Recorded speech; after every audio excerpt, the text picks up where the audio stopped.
Breast milk, you made my day.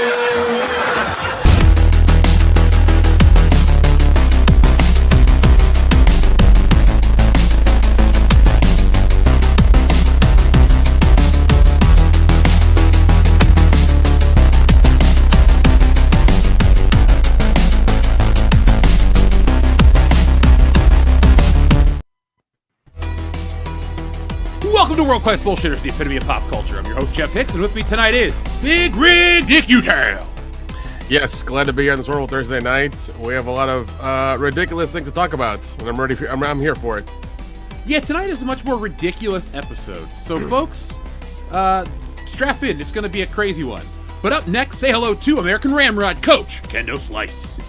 Yeah, I was going to say that keeping in the trend with the most whatever episodes that we've been having lately, this would be the most absurd episode of World Class Bullshitters so far, because it's nothing but silly. And yes, Breadman Productions, I did watch the Coca-Cola World 600 on Sunday, and the Melon Man fucking delivered. Hell yeah, baby. Was Frankie Muniz in that race? No, he was in the truck race. He, I think, came away with yet another top 30, so that's good for him. Well, good for Malcolm. So, folks, tonight we're going to be talking about all sorts of stuff, some related to 1990s television. Towards the end of tonight's show, we're going to be playing a rousing game of bracket battle, and since Dion is sick, we're going to need you guys at home to vote. So make sure you guys are paying close attention to the show, because when we get to bracket battle, we're going to need each and every one of you to help us break the tie. There we go. That's the word I'm looking for. I don't wear a tie, so I rarely say that. But, folks, hit that thumbs up button. We got some stuff to tell you about that's going on right now here on the channel. So, I just put up a video. We put up a couple videos this week. Make sure you guys check those out. Get those moving. We also have a new video coming out on Saturday. And this past Monday, while everyone was celebrating Memorial Day, I was on the road for the Ollie's road trip. First leg of the summer. So that video will drop next Saturday. All new stores, all crazy shit. You'll just see that I went to Nowhere, Ohio and found tons of crazy stuff. And you'll get a chuckle out of it. Because no matter where you go in America, the same epidemic is sweeping the nation. Nobody wants a Shuricopter. Now, but beyond that, there's a lot of funny shit in these stores. Nick, I lost count. I tried to count. Really? Yeah, Really? It was in the Oh hundreds my of God. these things. So, Jeez, man. It's That's like a lot of shit. yeah. I would say Disney's destroying the planet because of all the plastic that they're putting out in the world, and like, you know, plastic. And the thing is, if you even try to take them to Goodwill and donate them, they're just going to throw them in that big truck that they drive to the dump and throw the stuff away that they can't sell in their stores. So it's like, why would they want to clutter up even the thrift shop to try to sell Shuricopters for 50 cents? Because nobody's going to buy them anyway. Exactly. Not at $2.99, but guess what? Some of these places want $10 for them. So they're milking the economy right now. They think tariffs and everything else. We need Shuricopters to help offset our losses. So join me next Saturday for that. And folks, the goal is to hit every Ollie's in America this year. So there's a lot of traveling to do. Luckily, Nick, I live close to most of them. Okay, so I could hit 10 in a day if I wanted to. Oh, jeez, that's a lot. That's a lot of Ollie's. Yeah, it is. I found some pizza places on the way. Well, during my endeavor, it was a lot of fun. One of those ones that put 100 pepperonis on your pizza. It was delicious. Holy shit, that's a lot. Yeah, folks, if you want more pizza talk, let us know. We'll review some when we're in Astoria, Oregon, Nick. In about, what, 2 weeks? Oh, about a week. Yeah, no, in a week. It's a week. Oh, fuck. Oh, God, I am not ready. Oops. I know. All right, folks. Yeah, because I looked at my airline app and I was like, it says like 7 days. I'm like, shit, I'm not fucking ready. Yeah, nor am I. I'm not doing anything this weekend, so I can prepare for our Goonies adventure. We'll be in Astoria. We'll be hitting the locations that the filming took place. We'll go to the Goonies house. We'll go to the jail, the film history museum, whatever the hell it's called. We'll also go to the last Blockbuster on the planet. So we're going to go check that out, and I'm going to give you a store video of that. We're going to hit up Favorite College and hopefully the Shining Hotel. But those videos will be available for our patrons, so if you guys want all that exclusive bonus content, you know what to do. Join us at the video tier and be on the lookout for the Blockbuster video that'll drop first. Well, if we're going in a week, it'll be available in 2 weeks. So there you go. Yeah. What is it? Heck is it? Yeah, the all the Animal House stuff is like, around an area, and like they have like every single location. They have the club they went to, they have the street that did the parade on, they have like I said, the college, the stadium, everything from that movie. Like they have mapped out, and it should be interesting. It should be really interesting. It's gonna be fun. I didn't realize it was a week away. So yeah. I did gonna sleep for the next week. I know. I did send you, I think, some mics for your phone. Whenever you record video, I can put one on me and put one on you, and then you'll get good audio. There we go. We are world class after all, Nick. We're upping the quality in 2025 to cinematic. There you go. I'll bring my gimbal for you as well too, so you can use it for your phone. Ooh. We'll be extra fancy. Now what's going to happen is everyone's going to go, your Blockbuster video looked so great, so now I'm going to have to buy a gimbal, and I'm going to have to walk into these stores with it, but a gimbal looks like a weapon, so I'm going to have to be like, hey guys, it's just a phone gimbal, and just spray paint it like bright orange, and they won't say a thing. I'll put an orange tip on it like an airsoft pistol. Yeah, there you go. I should paint it yellow like the power loader from Aliens. Caution, do not bother me while I'm filming. I'm excited. After you sent me that video, Nick, about vertical movies, I thought, maybe we can make a couple vertical movies for the channel. Buffalo Jeff. Dude, it's weird because I've heard from like 5 or 6 people who work in the industry who I like talk to every now and again. They're working on that stuff here. Like it's strange because like you have these Chinese companies coming here to Atlanta using the tax credit because I'm sure they have some like company that's a front for something else in LA, and they just like funnel the money through, and they just get their vertical dramas here. So I like a lot of good fronts, Nick. That's the one thing I miss about California. It's like, hey, this building looks like a pizza place, actually a front for the mob. It's my own little slice of New Jersey. So, folks, let's give some shout-outs to people in the chat. We got people like Clone Geek, Jim Sterling and a Mankini, Breadman Productions, Caffeinated Wolf, TLJ Screwjob, Shrebbles08, Galf R35. We also have Kendo Slice here on the show, as well as many more. But while we are catching up with everybody in the chat, Sejorjan, our first super chat of the evening. Thank you, Sejorjan, for also being a member of the channel. So you have $36K in credit card debt and another $200K in unpaid student loans. Yes, Dave. And you just spent $690 on soap called Sydney Sweeney's Bathwater? That's correct, Dave. Disgusted face.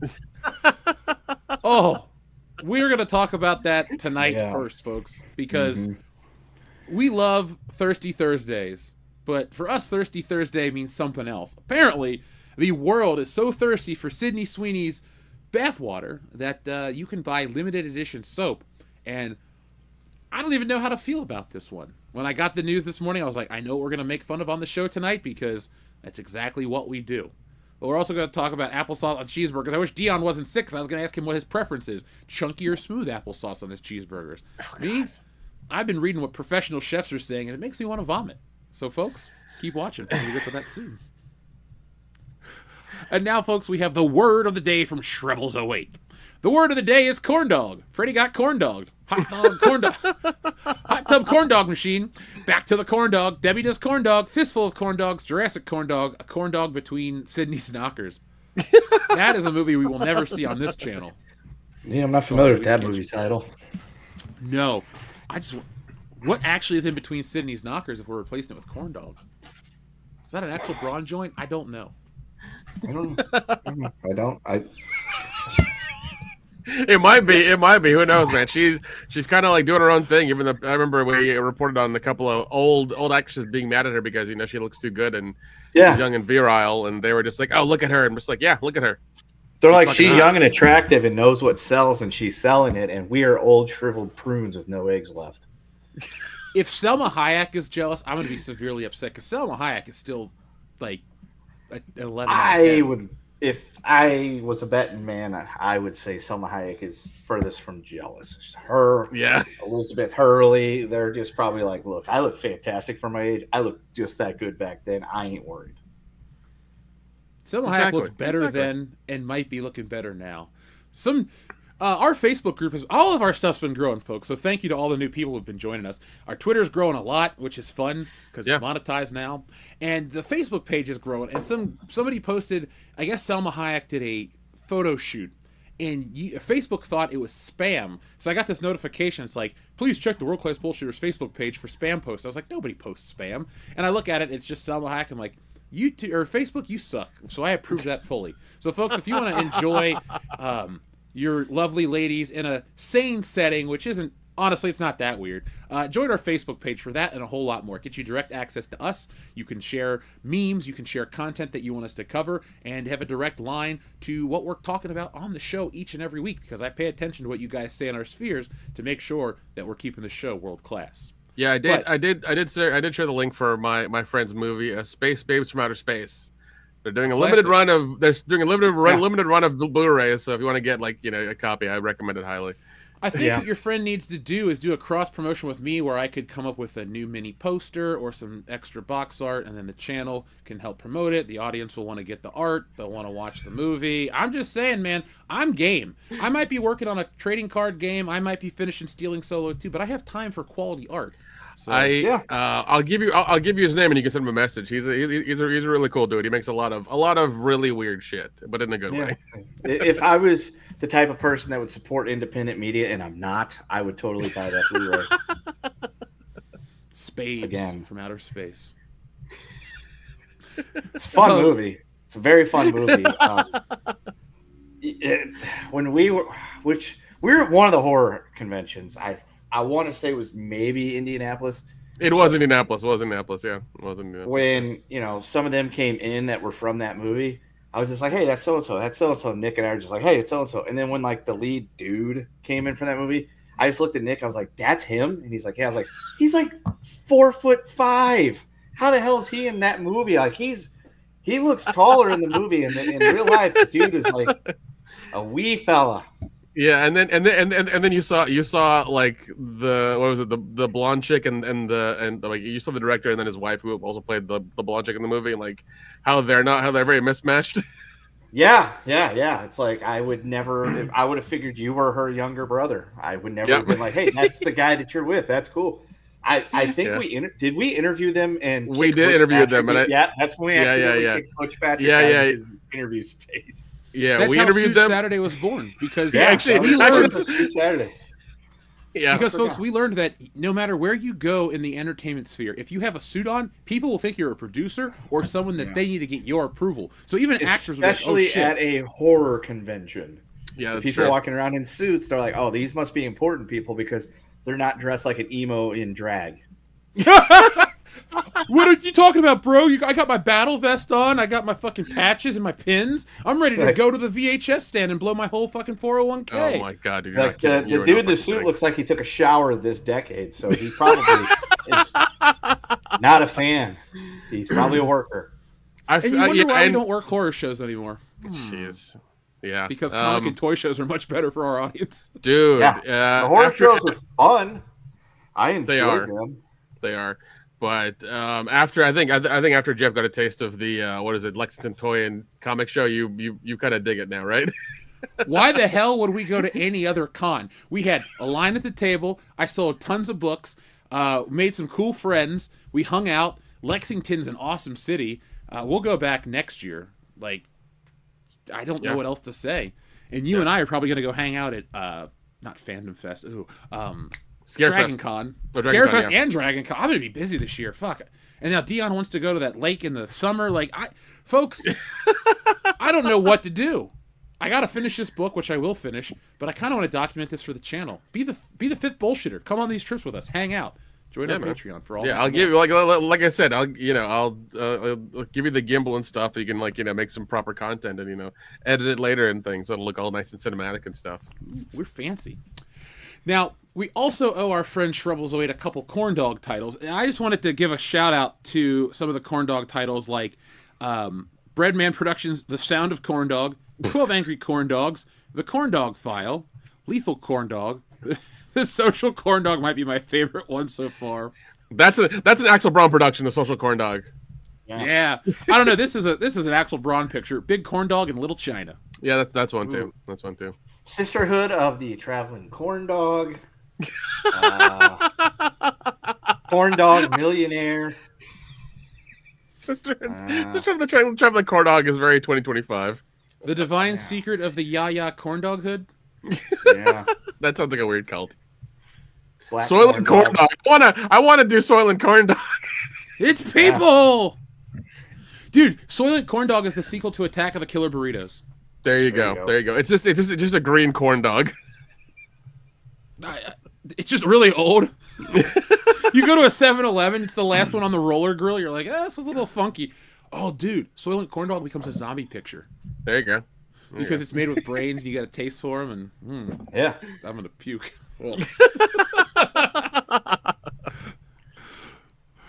So, folks, keep sending in your corn dog titles. I love the engagement that everybody is having in the chat right now with all these movie titles. Thank you to Shrubbles08 for sending in the word of the day.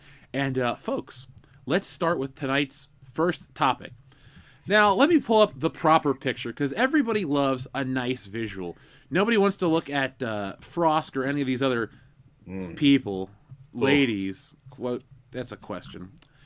Here we go. This is the image. They thems. Yeah, the they thems. Ugly. Yep. See, your son hates the they thems too. That's a good kid. Oh, we should start a band called the They Thems and see if it catches on with anybody.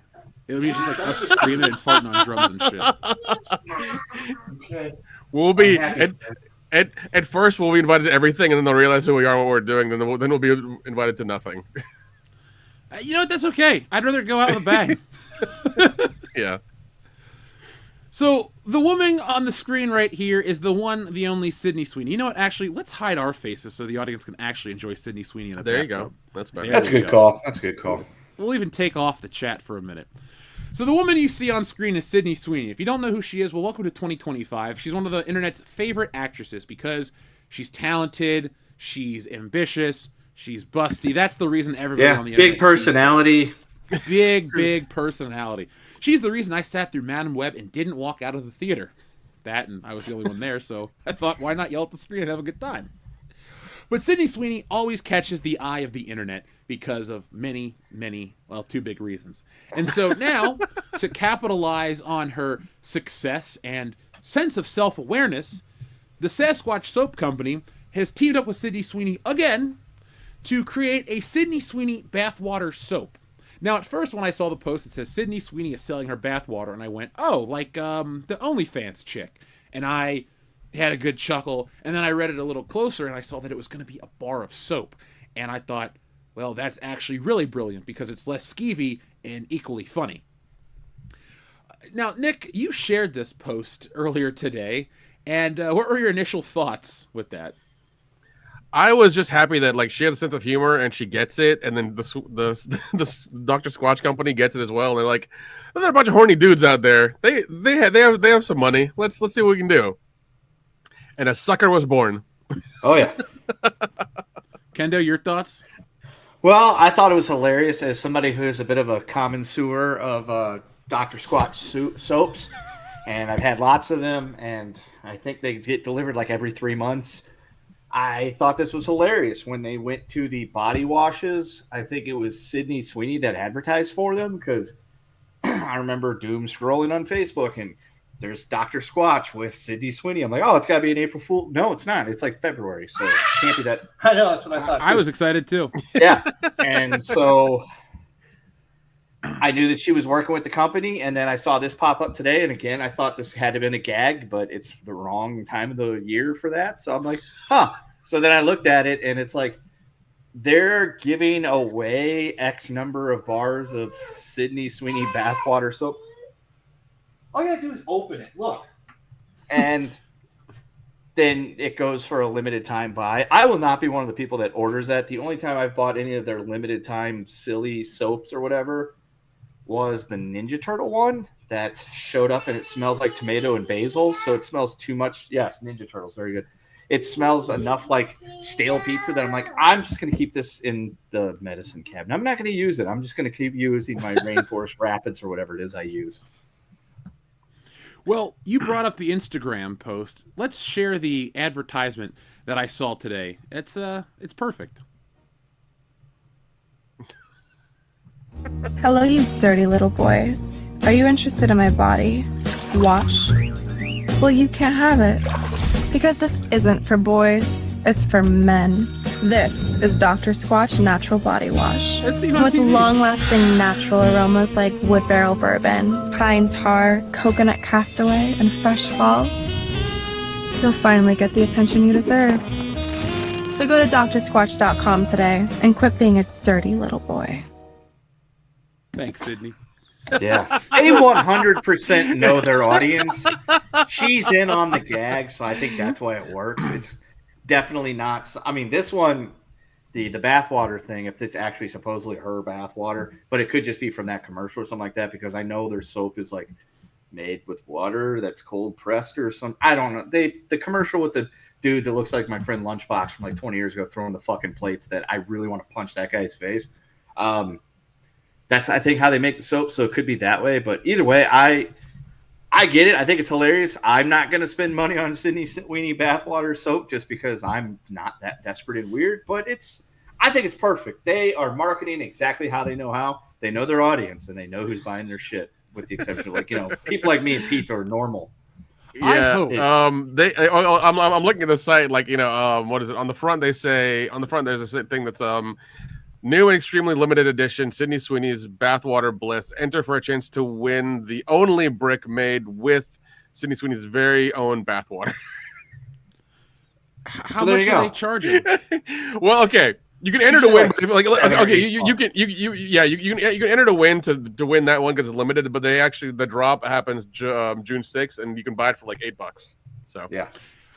The one thing I want to know more than anything else is, will this have the positive effect of helping the stinky dudes that go to these gaming tournaments and these cons and all this nasty shit? It won't. You don't think it's gonna have the pretty girl's selling me soap? Because if it's no purchase necessary, they'll enter the contest. They're not going to buy the soap since it's not actually her bathwater. And even if they did, they wouldn't use it because it's her bathwater. They'd lick it or something weird. And two, if we've learned anything about horror fans, they don't spend money on shit. So they're not going to be buying $8 bars of soap.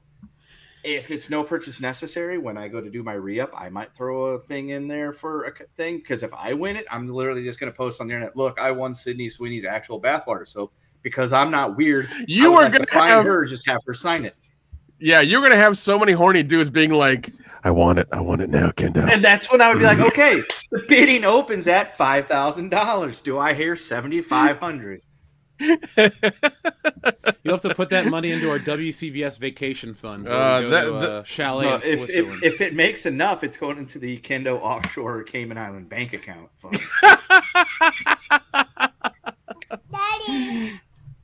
No, his kid's gonna accidentally open it up and just eat it by mistake. It's like, well, there goes his retirement. I don't think he would do that. He usually just eats chips and bananas and normal food. It's funny. I'm reading the chat, and a lot of people are angry about this. I think it's ridiculously funny. Why are they angry?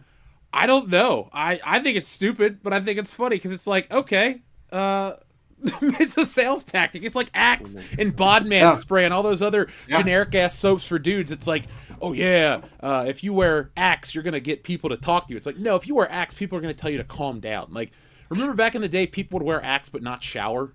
And yes, it's like Axe bomb and BO. You're like, oh. Dude, I had a thing in my car just in case I went to the club or whatever at that time in life when I would go to the club often, and I would just go to GameStop and I'd be like, ew. Why does it smell like BO and Axe in here? Because it's what it smelled like. People, the dude behind the counter wasn't showering. He was just like, what was it?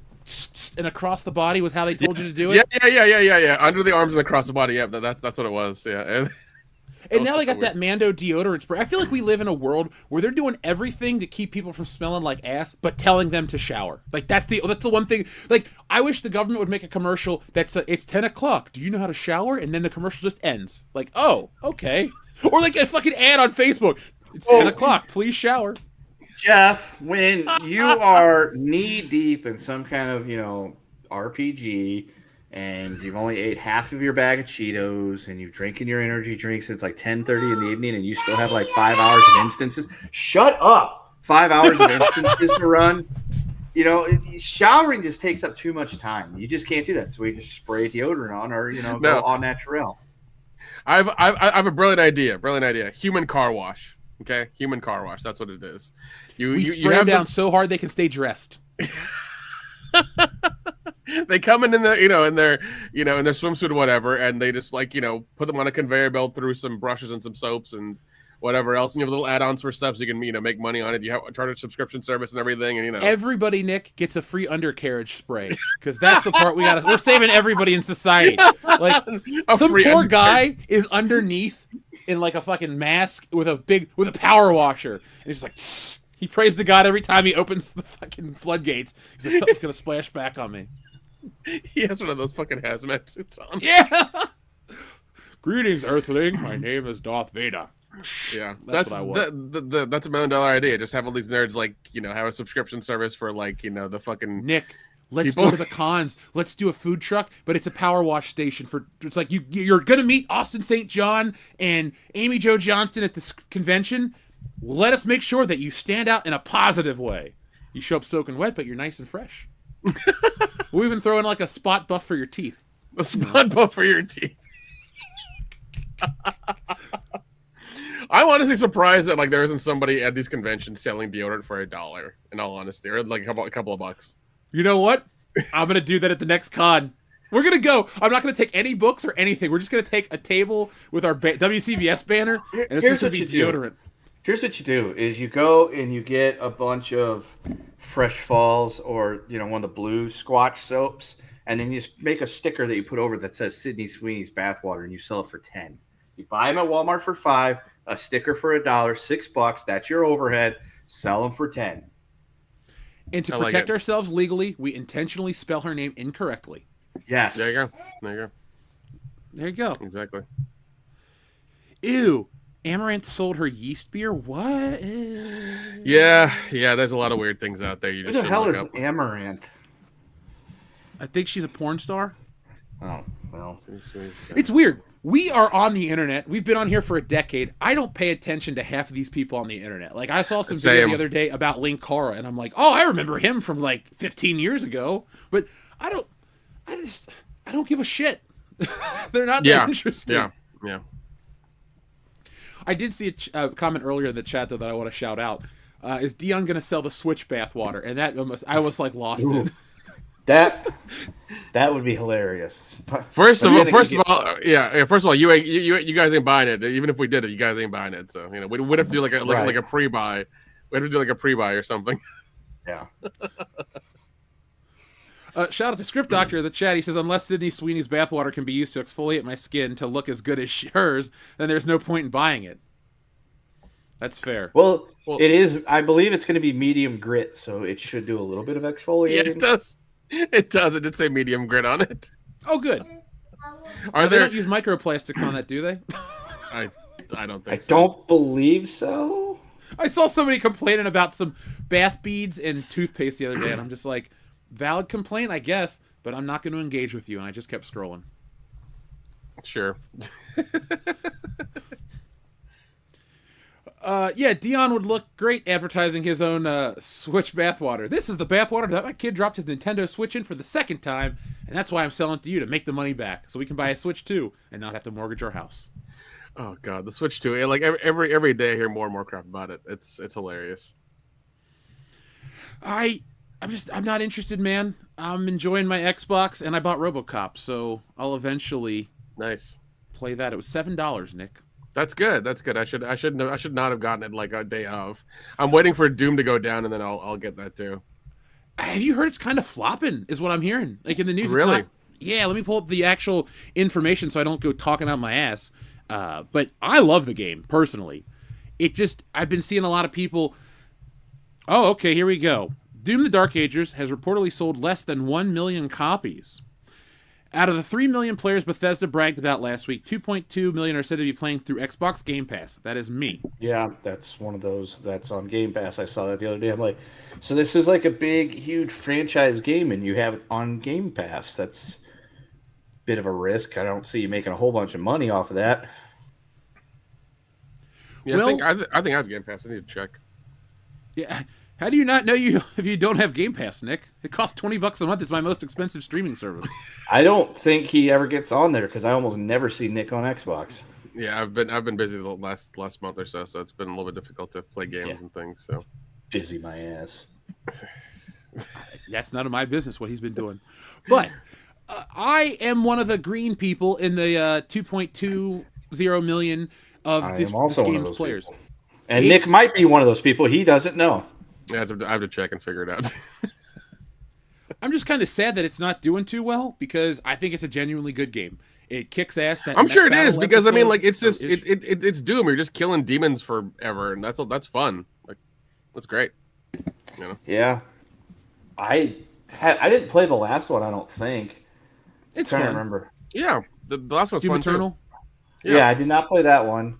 I saw this one Tuesday, maybe, when I was on Xbox during the day. I was going to play some NHL, and instead I downloaded Far Cry 6 instead. So I'm like, that game, Far Cry 5 is a whole lot of fun. 6 has the Chicken Man in it. This has to be epic. So I just downloaded that instead of Doom.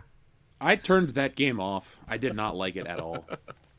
Doom or No, Far Cry? Far Cry 6. I guess I have what we'll call gaming ADD, where if I play a video game, I do not want a 10 to 30 minute cutscene. I don't give a shit what it is. It could be me. I don't want to watch the long cutscenes, the build up. It's a shooting game. If you're just if I'm gonna play a game, be like Doom. Just drop me into the game.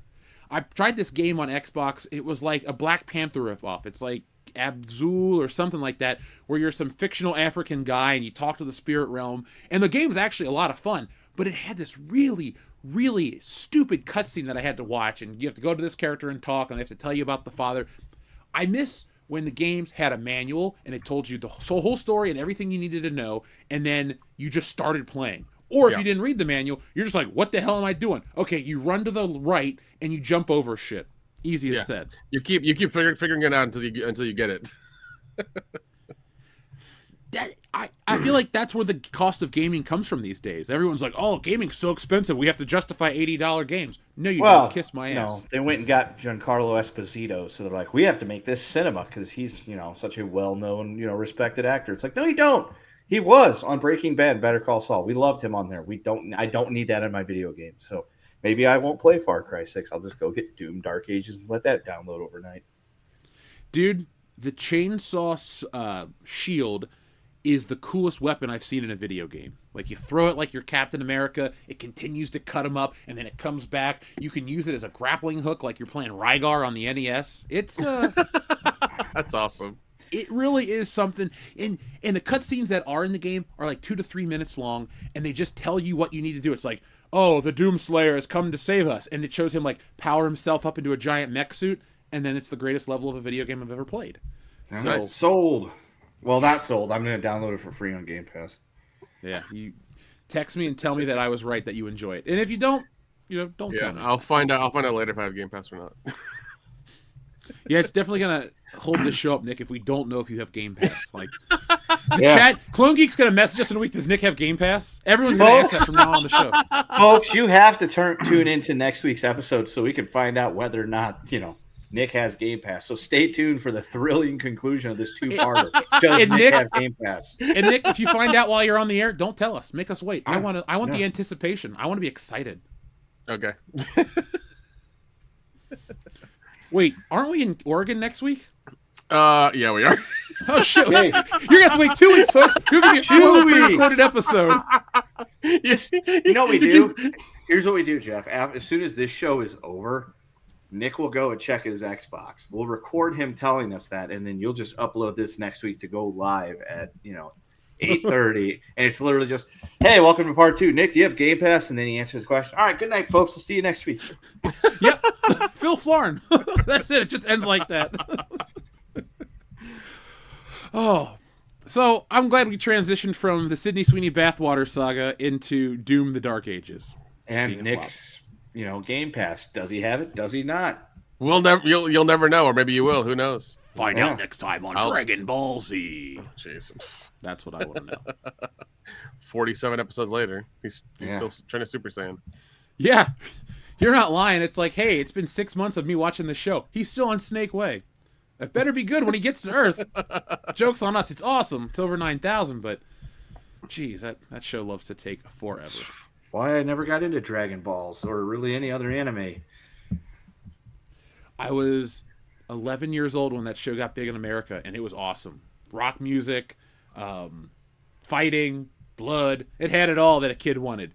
And then I got into wrestling, and it had all that stuff, and it was just, you didn't have to wait 6 weeks to get a resolution. You got it by the end of SmackDown. So There you go. The audience has been commenting. We have our friend Xavier DeGod who says, so if Sydney Sweeney uses that, does she smell like a guy? Good question. Depends on who's in the bathwater first. That would be great anti-advertising. It's like, oh yeah, Sydney Sweeney's going to make you smell like Tom Cruise. People be like, ew, no, I don't smell like Tom Cruise. Or Seth Rogen. There you go. I think Yeah, see, that's where I'm at. If you're like, hey, this is the same soap that Tom Cruise uses, I'd be like, I could handle that. I could smell like Tom Cruise, taller you than can't him. handle the soap. That's true. Seth Rogen's soap would just smell like weed and sadness. Yeah, it'd smell Weed like and cheeseburgers. macaroni and cheese. Weed and In-N-Out. See, I don't have In-N-Out anymore. I might buy the soap, just be like, yep, my time in California has been encapsulated in this bar of soap. Good memories.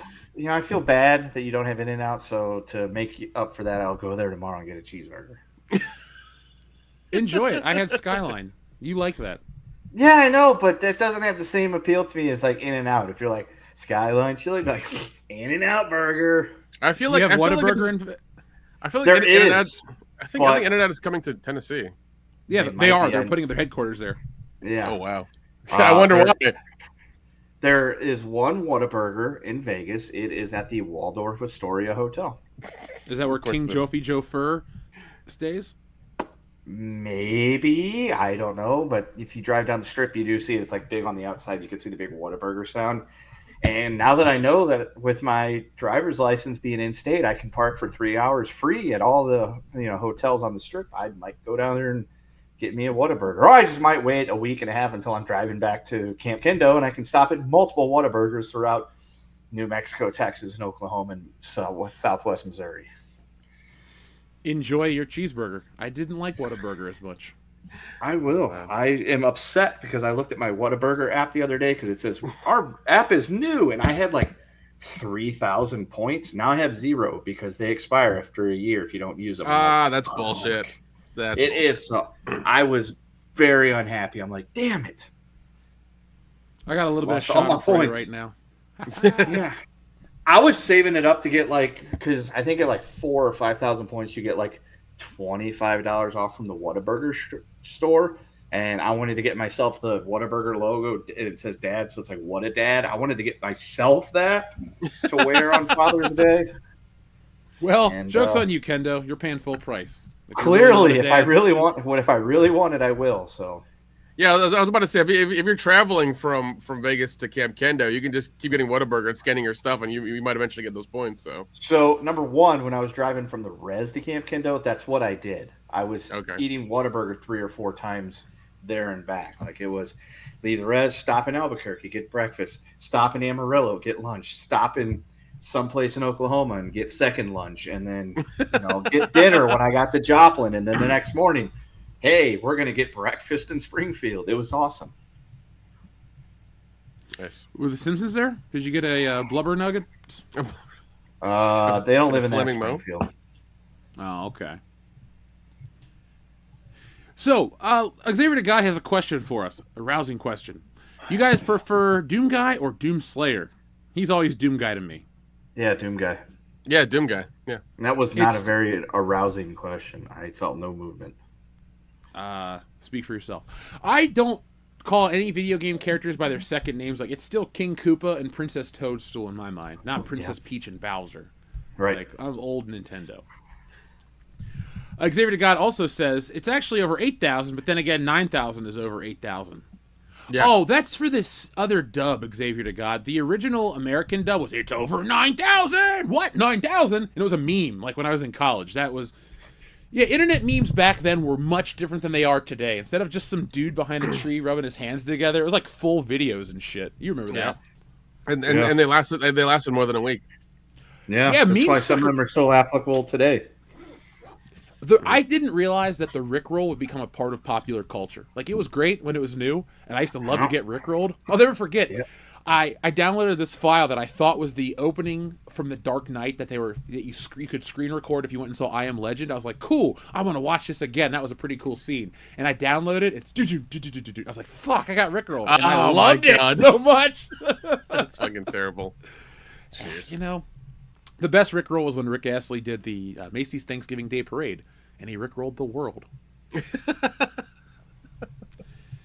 If you ever want to know what early internet meme stuff is, check out Weezer's Pork and Beans video. That's like whatever version of the internet memes, it's all of them. Yeah. Exactly. Oh, yeah, there we go. Dramatic Chipmunk. That was a good one. I can still hear that music. Oh, yes. in my head. Dramatic. Yes. Fucking dramatic chipmunk. It seems like a lot of people, of all the things we've talked about, it's over 9,000 is what's getting the audience going right now. Folks in the chat, what do you prefer? It's over 8,000, which is accurate, or it's over 9,000? Well, it's like saying, oh, that movie with the laser swords, like that gets that gets people riled up. Or Star Wars Kid, if we want to get back to memes. One of the original Star memes. Wars Kid.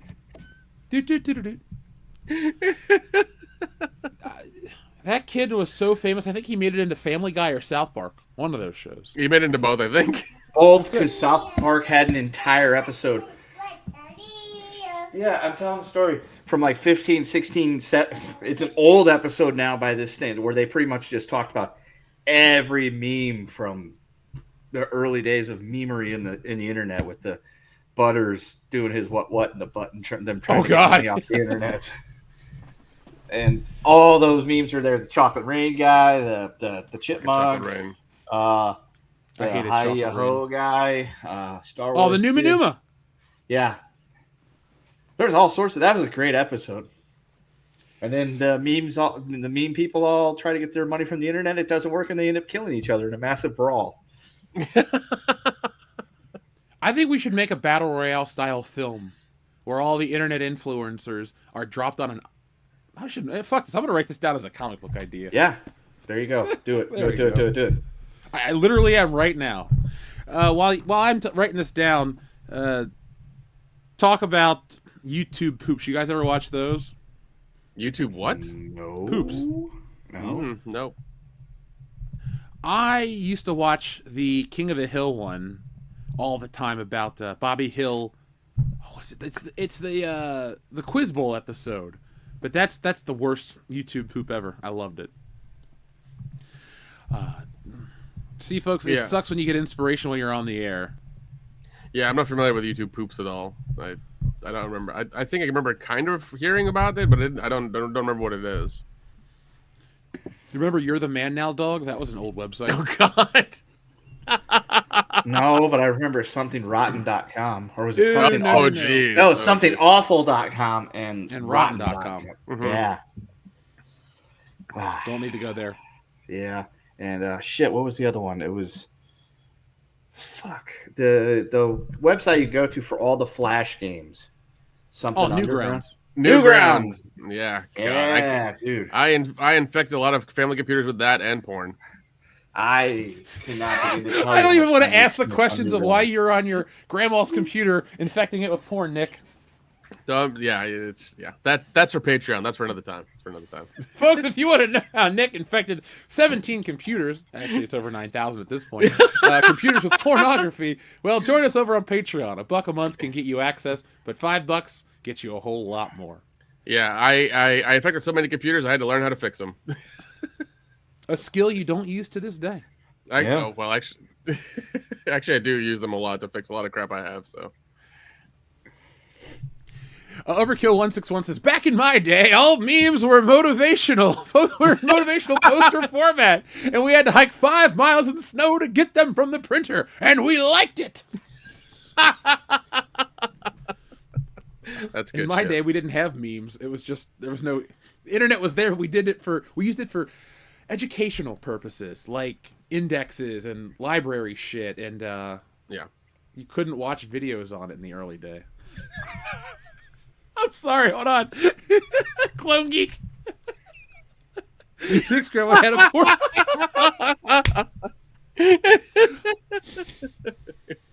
It wasn't me, it's her. Hey, I do not judge anybody's proclivities, all right? We're all people, after all. ELE. But yes, Overkill 161, I remember the motivational poster memes. All of them, man. So many good ones. Okay, so up next on our agenda for tonight, this very strange episode of WCBS. I'm trying to find the exact news article, but Nick, you had sent me something how a anti-corn group, Oh yeah. replace the C with a P, is trying to buy OnlyFans to shut it down. And now as I look deeper into it, it looks like Conor McGregor is trying to buy OnlyFans as well. So That company makes like $10 billion a year. I don't know how somebody could just like buy it on a whim. Like you have to, be worth some fucking change. to, Elon like, Musk even- could. He bought is he going to Twitter on integrate a it into whim. Grok? Dude, that would be awesome. Is it so? Like instead, he buys OnlyFans, and instead of calling it X like he did with Twitter, he just calls it Y, and it is essentially turned into a massive AI website where you can go on there and get AI images of anything, and it's essentially my just God, dude. Grok. That would be Holy awesome. crap. That would then- make that would Dave Meltzer would argue with it because that's what he does now is argues with AI. It's hilarious. What? Why? He actually argues with AI? Yes, the other day. Well, I'll tell you. Do this story first. I'll pull up the Twitter machine thing, and I'll give you the thing. 'cause That'll be our wrestling segment. We'll talk about Yeah. Meltzer arguing with AI. Yeah, somebody wants us to talk a couple things about wrestling tonight. So, folks, you'll get the wrestling segment at the end Yeah, of the show. apparently Variety posted about it. OnlyFans owner is in talks to sell porn-friendly site to deal with a deal worth $8 billion. Jeez. Man, Nick, can we invent something that's so desirable and sell it for just a couple billion? We split it 4 ways, and then we just never do this show again? Yeah, I'm down for that. We'll be like the Avengers at the end of the movie. See you guys in the next one. Well, the good thing is in Oregon is that it's a recreational state, so we're good to go. Oh, thank God. And I use this the wonderful new app I just found called Weed Maps, and I've been trying to track where the places are near the airport so we can go get it as soon as we get out. It's going to be a short trip to Astoria then, I guess. Well, I think we get there like 10 in the morning or something. Well, And it like goes we great with breakfast. yeah, we can't check in until 4 p.m. So we can get like a lot of shit done. Or we can get nothing done. It's up We to can get you, nothing man. done too. Yeah. We can just park outside somewhere and just walk around Astoria stoned. What we should do is, since we're landing in Portland, I should take a couple of copies of Wokebusters and like put it in the common areas of the airport. Yeah. And just be like, and put a note. I'm sorry how I depict your city, but fuck you, the author. Just leave it like really that. want to apologize for depicting Oregon the way we did?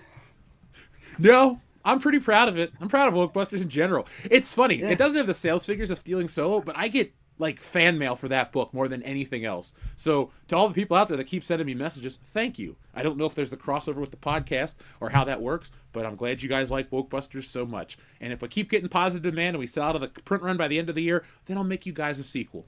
That's all we have to do. Justin Wang. I remember that guy. He was cool. I used to watch his videos all the time. So if this anti-porn company buys OnlyFans in an attempt to, lower people's addiction, do you think there's anything positive that can come from it? Or do you think it's just going to be like everyone bitching, oh, it's anti-feminism because, it takes away women's buying power or some shit like that. You know how the internet is. That's going to be that's definitely going to be the caveat. But here's the thing though. Texas wants to outlaw weed and porn, and you have a bunch of other states that have totally Texas blocked already them. outlaws weed. Well, I mean, they want to make it to where like it won't even be on the ballot anymore for even recreational or anything. Like, it won't happen. Yeah. But they want to outlaw porn as well. But I mean, it's just weird because a lot of these states are even like a lot of the states are blocking Pornhub. I'm like, this is a futile effort because people can get fucking VPNs and stuff. Like, it's not a big deal. What if this is a massive government conspiracy to get you to buy VPNs? For what end, though? That's the question. The VPN lobby. The VPN lobby? They're like, hey, we need more money. Make VPN. laws. Yeah, make laws that require people to have to get VPNs. Oh, like Nord's actually part of this government conspiracy. It's like NordVPN, Elon Musk, and the lizard people, and they're all conspiring. I'll buy that story for $1. I mean, you know, weirder things have happened. So I don't know, but I mean, it's just strange that, like, you know, now is the time they all want to, like, you know, band together and, you know, ban porn all together. It's just strange. It's just weird. I don't think it's possible, but let's put on our contrarian hats for a minute, even though this isn't how we feel. Do you think there's any positives that could come from it if there's a lower consumption of it? Is it such an epidemic that we don't realize? You're gonna have a lot of like a lot more bro dudes in the gym just working out and like starting like pyramid schemes in their like bedrooms. That's what's gonna happen.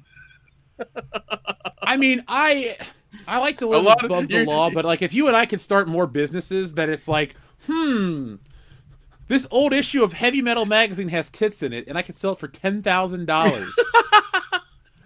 That's gonna be my game plan. I'm gonna buy up old comic books with that shit in it. And then No. You have to buy Old Hustler and Old Playboy. That's what you got to do. Well, Half Price Bookstore, here I come. I'm gonna get my. I'll go on senior discount day. I'll be like, hey, I'm old. We set up a travel agency to send people to Europe where they can buy porn. Exactly. Or better yet, Amsterdam. We partner with the Red Light District. Yeah. You know. Maybe we just like sell flash. We go to AliExpress and we get these cheap flash drives and we just sell them for $10. It's like 32 megabytes of the good stuff. We literally travel across the border into Canada to download as much pornography as we can to stick onto flash drives. We then smuggle back into our own country to turn around and sell them. Jeff, write black market porn. Jeff, write that down because I want to make that a fucking movie. That'll be fucking hilarious. I want to make that a goddamn movie. I want to help. I'm in on it. I want to have the scrolling text of just like, you know, in the year 2065, porn has been outlawed in the U.S. I want to play the weird Canadian guy that's very suspicious of people of color coming across the border in Canada. like in Canadian Bacon? Yeah. I was going to say, I think we need to get Dave Thomas and Rick Moranis to play your uncles. Oh, like, God, that'd be great. You're just a strange brew. You're one of the Mackenzies. Yeah. Look, if we can't turn it into a movie, I'm going to turn this into a comic book. I'll put my zombie comic book on hold so we can have the porn smugglers. Wait, that should be their name, the porn smugglers. There we go. You do know a guy in Canada that could help. We do. We do have some connections all over the world. So apparently the app is called the app is literally called Quitter, QUITTR .app, and it's all about quitting porn. And it's basically just a timer. It's basically like tokens for AA, but it's on your phone. Oh. Wow. How about that? Easily quit porn with Quitter. Over 500,000 plus happy users. Are they that happy, really? I feel like that's a different conversation. If you're out and you have like your 18-month sober coin or something like that, that people are like, if they say anything about it, you're going to be a little bit more open about saying, yeah, you know, I used to have problems with, you know, drink or the drugs or something like that. But, you know, 18 months sober, blah, blah, blah. If you're carrying around your 18-month non-porn watching coin, I feel like that's a different conversation, and people are going to be less likely to want to engage you about that. Yeah, and because it involves discussing things like you yanking on your crank, and I really don't want to hear about that. I don't even care to hear if you've gone sober. I'm happy for you. I just don't feel like that's something I really need to discuss with you because I can't relate. but at the same time, it's like I could handle listening to you talk about the horrible things you've done while drinking or high, but I do not talk to me about your porn addiction and where that hand has been. I was watching Pamela Anderson's tape for the 9,000th Oh my god, dude! One of their reels on their Instagram is ridiculous. Is it appropriate to show? No, it's not. But I'm just saying, like, it's a very frustrated guy in a black hoodie who's just like, and like he's watching porn on a laptop, but it's just like ears of corn on the screen. It's kind of funny, but it's just I don't know. This seems very like this seems very red pill alpha male bullshit. Like this is what it just seems like, and I don't know. I mean, if it's that bad for you that you need an app to help you quit, by all means, then you do. But I mean, looking at titties ain't bad. Looking at titties ain't bad. Yeah. I mean, isn't there research that says it like helps your heart? Yeah. You know what we're gonna do is we're just gonna hire some bullshit doctor. We're gonna pay him like $50 to say all this stuff we want. I'll be the bullshit doctor. I already halfway look like one. It's fine. I just need the jacket and the stethoscope. Oh, I mean, we'll get a real doctor to do it. That way we can be like, yeah, Doctor blah blah blah blah says, No, I'm sure he knows a doctor or two. Yeah, I do. Yeah. Well, a lot of them are disappointed at me, so it's fine. That's okay. You're gonna look it. You're going to be the one laughing last and the best as we're at the Academy Awards for our porn smuggling movie that swept the Oscars.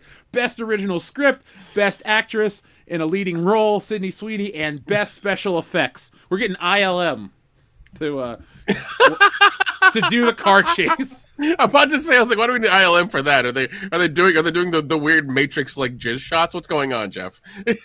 I think you could do those with green screen and a super soaker. So that's true. That's true.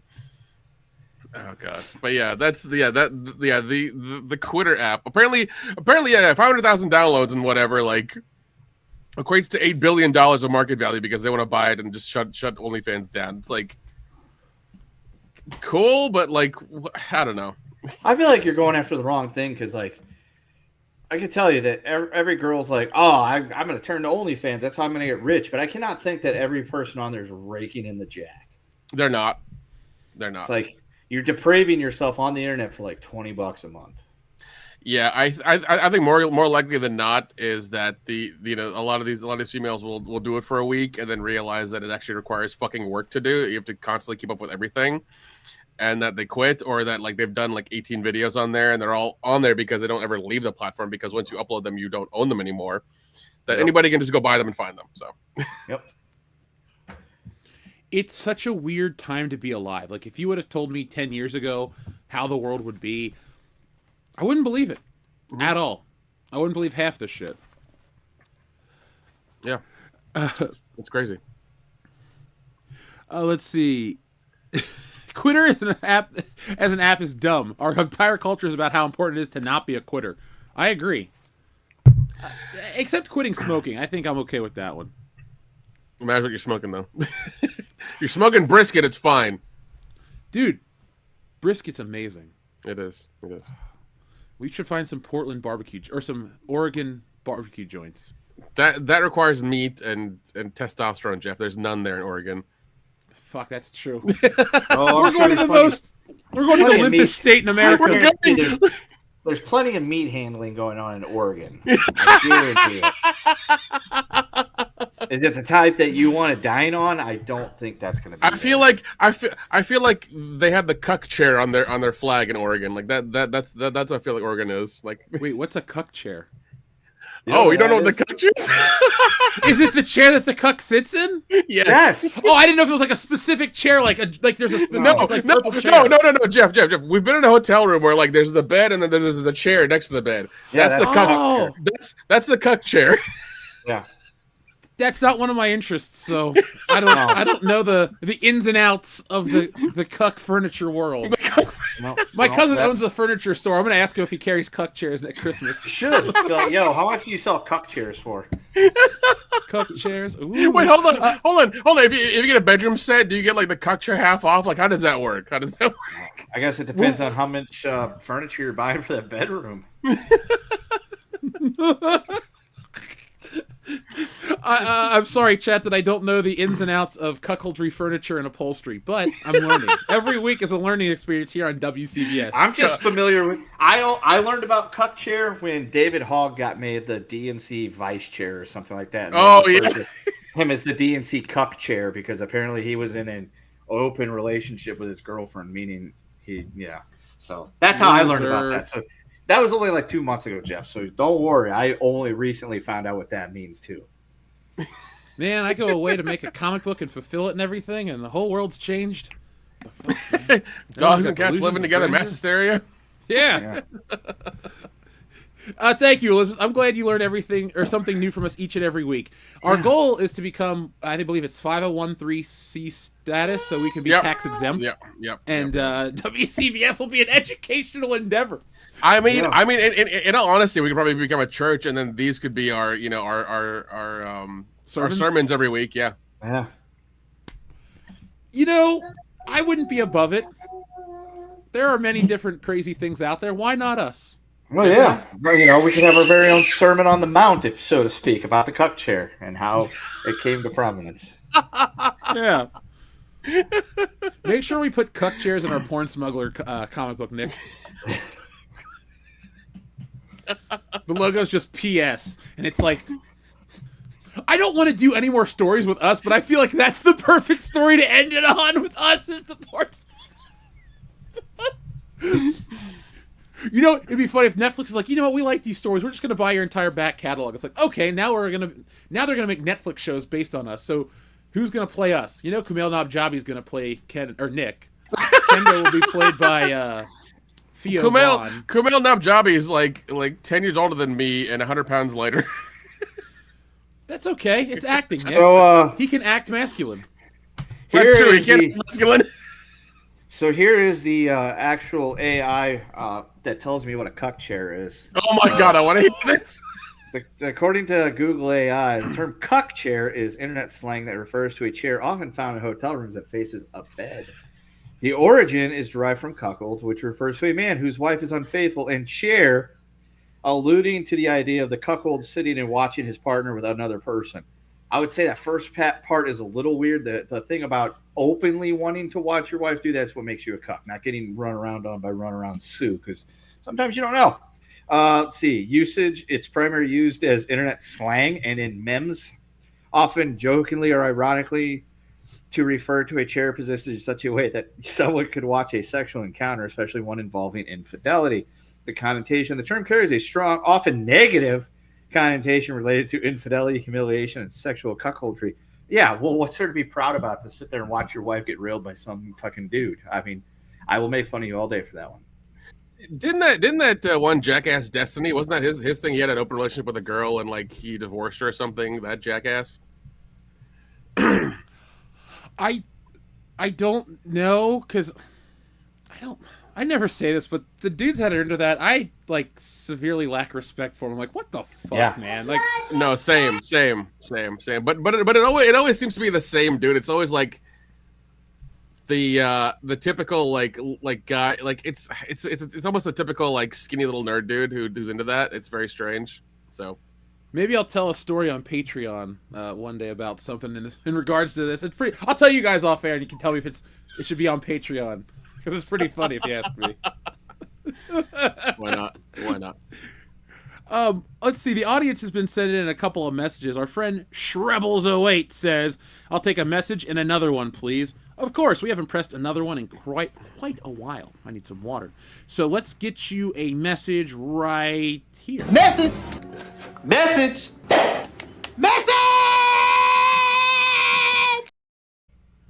Bill Keenan Ivory. And while we're at it, here's another one.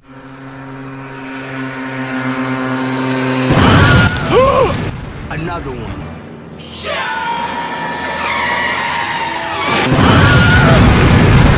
Another one. Another one. Another one. Another one. Would the audience watch a 1 hour loop of that? Because I think I could make it real easy. I would say. Why not? Why not? Put it on Get the. a few. You'll get a few, yeah. but I would say average view time would say that'd give you 34 minutes over under. Yeah, I mean, put it on the Good Morning Pop Culture channel and see what happens. You know? Yeah, we'll test it out there. Yeah. DJ Khaled says another one for an hour straight. Yeah. Yeah. I mean, you have those those 10-hour videos and things like that for all kinds of stuff. So why not? We could do ASMR. Another one. Another one. Lord of Opossums, thank you very much for donating to the Sydney Sweeney Bathwater Fund. Here's some money for the bathwater. Well, I have some Ice Mountain. Is that close enough?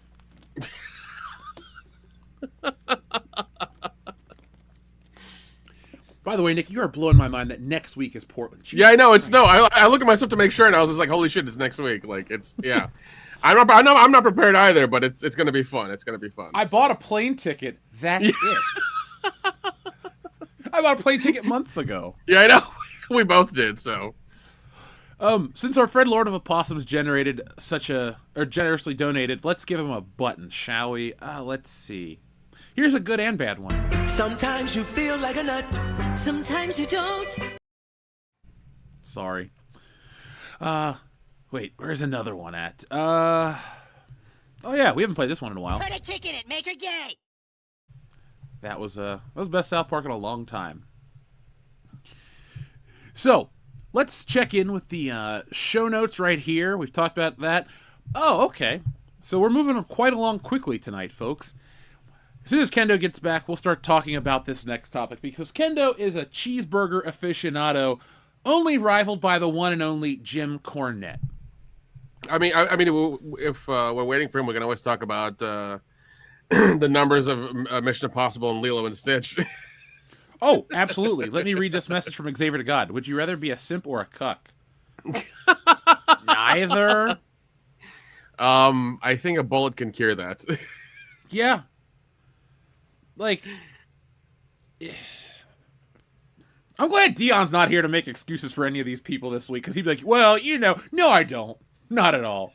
The answer, honestly, is neither. I don't have a lack of respect for simps, because they're, like, trying to get some, and they're trying, they're different guys. Like, not everyone's the same, and that's fine. Yeah. That's good, Yeah. actually. So those guys aren't really doing anything wrong. They're trying. But, like, if you're watching your lady take one and you're just like in the car, oh, what a loser. Sorry. Yeah, no, not a fan of that. Neither, because I'm a man Yeah. with 2 fully functioning testicles. So no, I'm not going to be either. Some have 3. Lord of Opossums, folks. Our friend Lord of Opossums has just donated 5 World Class Bullshitters memberships. Excuse me. So, Lord of Opossums, first off, thank you. Folks, if you acquire one of these memberships from our friend Lord of Opossums, make sure you say thank you like our buddy Craig did right here in the chat.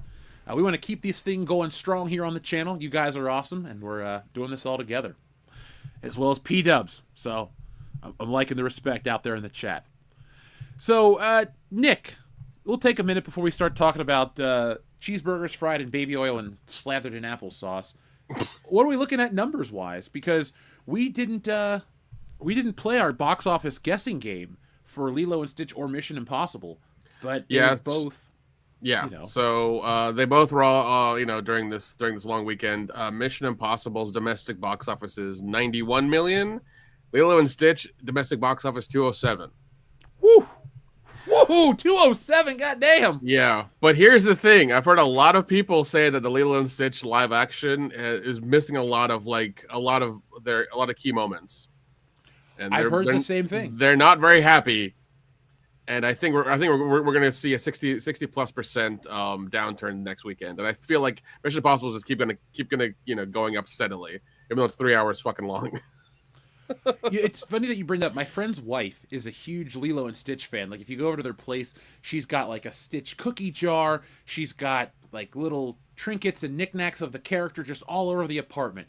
That's her Spider-Man. So if you come into this office, Spidey's everywhere. Well, just in this this vertical section. Long story short, she loves Lilo and Stitch. I saw them this week, and I said, "What did you guys think about it?" I was like, "I know you went opening night," and the husband's like, "It was pretty good. I hadn't seen the movie in years, but I liked it." And she goes, there were some things I didn't really like about the movie," and then she proceeded to tell me about it, and I went, "Oh." The one live action movie where I guess they keep it pretty faithful in terms of like the characters, races, and shit. They leave out all the important stuff, and hey, I guess it's not going to backfire on them because it's made a bunch of money, but people aren't loving it, so that makes me kind of laugh.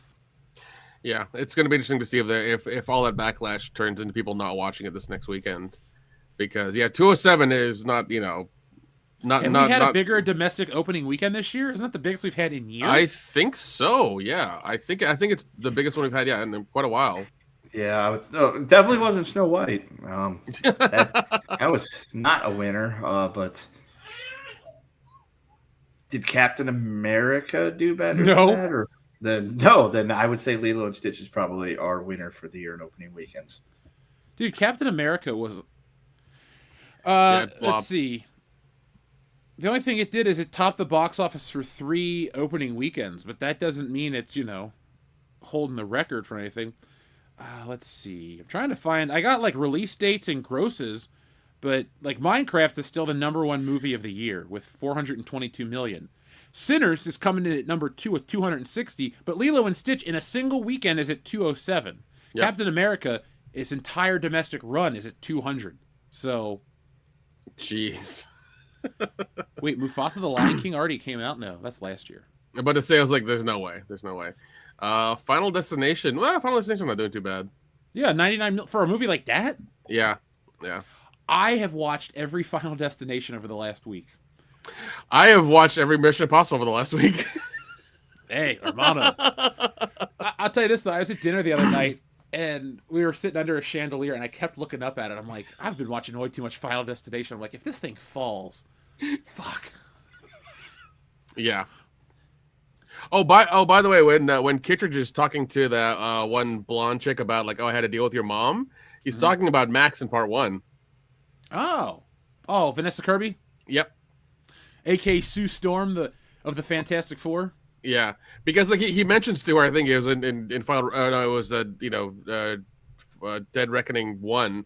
That I had to deal with your mom, and things went awry, and it's like, oh yeah, your mom. Yeah, so your mom is Max from the first one, who was also an arms dealer or a broker of things. So that makes sense.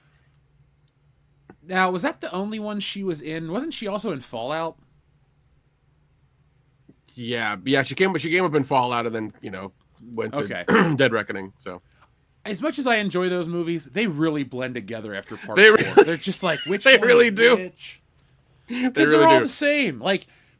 Tom Cruise runs for 10 minutes. Ving Rhames says something endearing. Simon Pegg's a goof. There's a cute woman that Tom Cruise won't sleep with or even show any romantic interest in on screen. It's the same shit. Doesn't mean I dislike it. Hell, I could eat pizza every other day and still be, mildly enjoying it. Yeah. So, hey. Yeah.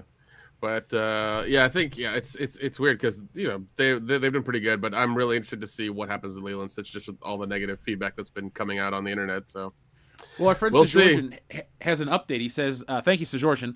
The biggest controversy of the Lilo and Stitch live action is it's completely decimated the Ohana theme at the end. That's the only part of that movie I know. Ohana means family, among other things. Dumb millennial writers." Well, then Jeff, since you said the word and Ohana means family, you know what you got to do. I do know what I have to do. Our pal Vin Diesel is the king of family. It's so interesting that you would have a movie whose core theme is family, and you take away the family. But that's okay. WCBS is here to fix that. Not once, but twice. I don't have friends. I got family. And here's another one. But what's real is family, family, family, family. Family. Man, yeah, it's know, fucking. right? I got the feels. Minecraft movie is fucking killing it, man. Jesus. But no, so Georgian, I want to tell you thanks for bringing up the Ohana stuff, because there is a weird disconnect. You talk about dumb millennial writers. I understand that generations change. I'm trying to be objective here, because realistically what I'm trying to get at is people like this should not write stories for families, for children. It's like these ridiculous cat people from California that just want to be bitter and cynical over everything. And you'll be bitter and cynical. If you have whatever reasons to be bitter and cynical, go do it. But don't write for Disney. Like, Disney, give a personality test to these writers and give them a test for, like, everything. Oh, they worked on this short with this guy and that guy. Yeah, but if you're giving them a story like that, you wouldn't have...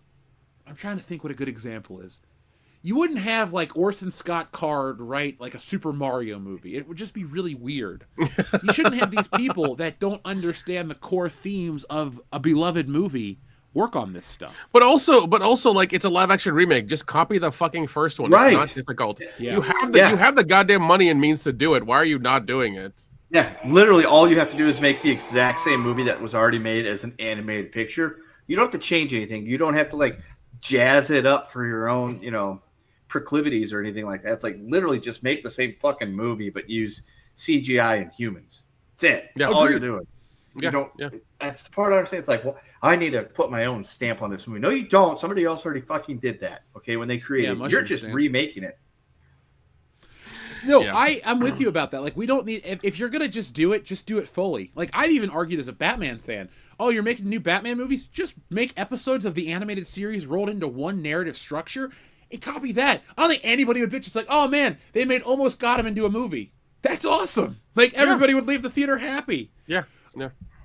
If you're going to... Legitimate question here. How long before Disney remakes one of their movies... like Cinderella or something, but they institute a cut chair in the movie? Hold on. Let me answer that question. What is the most appropriate Disney movie to feature a cuck chair? Like Toy Story 5? Toy Story 5? But Folks Woody's in in the the corner chat. watching Buzz Lightyear and Bo Peep. So, folks in the chat, if you want to play along too, which scenario or scene or Disney picture or anything would be the most appropriate usage of a cuck chair? I would say Aladdin, because Jafar wants Princess Jasmine and Jasmine wants Aladdin. So essentially, Jafar, instead of just trying to take her for his own, he sits in the cuck chair while Aladdin and Jasmine consummates that thing. But they've already done the live action Aladdin, so they have. They'd have to make Aladdin Part 2, or just they'd have to remake the remake. God, the Return of Jafar. Yeah. Oh God, give them time. They'll remake the remake. I mean, they've done that so many times on Hollywood. It's it's insane. I mean, I don't think there's anything good coming out this weekend either. The Little Mermaid, you could have one, but it would be for Ursula to watch.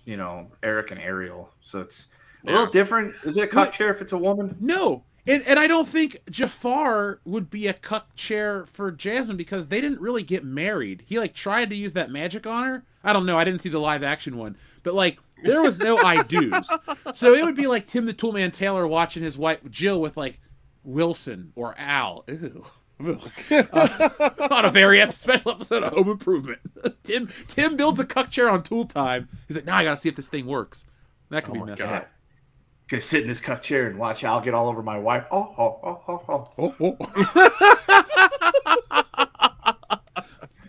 my God.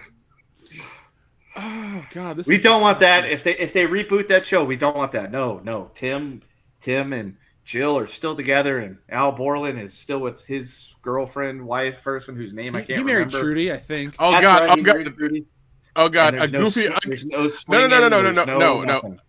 A Goofy movie would probably get a cuck chair. Ew. Who's Goofy married to? Why would you ruin that? Is he going after Minnie Mouse and Mickey's watching? Oh shit! Donald, Daisy, and Mickey and Minnie. There you go. There's cuck chairs and swinging going on there. That's real interspecies erotica. Oh man. I'm uncomfortable. There's no joke. I'm just uncomfortable. It's fine. It happens. Yeah, well, whenever cuckoldry gets involved, somebody's uncomfortable. They just won't admit it. Sleeping Beauty's another one. Sleeping Beauty's another one. So, you know what we should do is we should take every Disney movie and write an here's fantasy version of it. Here's what you should do, Jeff. You should do some sort of one sheet picture of sleeping cuckold. Yeah, sleeping some cuckold themed poster Sleeping for Cucky. for these Cucky Disney and the movies. I think that'd be the only way that I'd never watch another James Bond movie if he was secretly a cuckold. I'd be like, you know what? My time watching 007's been great, but I'm done. I would just lose all respect for the character. Let's see. We had a couple more messages come in. First up from Georgian, it says, the film also had a cultural consultant that missed the point of the film. Script needs to cover the Lilo and Stitch issue on the High Council next week. If my flight is not leaving on Tuesday, then yes, we will definitely cover that on the High Council script. Make sure that you... You need to check when your flight's leaving, Jeff. You can check the time and everything else too, so you can be there. Yeah, it's like, oh, hey Nick, yeah. I thought I was leaving next week, not this week. Next week. I bought the ticket in March. Okay, we leave on the 5th. Okay. So, we got plenty of time. AKA a week from today. Yeah, a week from today. Oh, God. Oh, well. Jeff is a busy guy. It's okay. Yeah. So are you.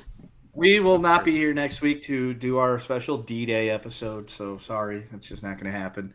But, just watch Private Ryan and celebrate. We could do the Harambe Memorial because yesterday was the 9-year anniversary of the passing of the reason why the world fell apart. Jeez. Yeah, 9 years that Harambe was still alive. Things would be a lot different. I agree. Dan swears that if Harambe wouldn't have died, 9/11 wouldn't have happened. I'm inclined to believe him. Also, we're getting the Karate Kid Legends movies that's coming out or has come out or something. So hang on. I'm still trying to do the math of this one. So Harambe doesn't die.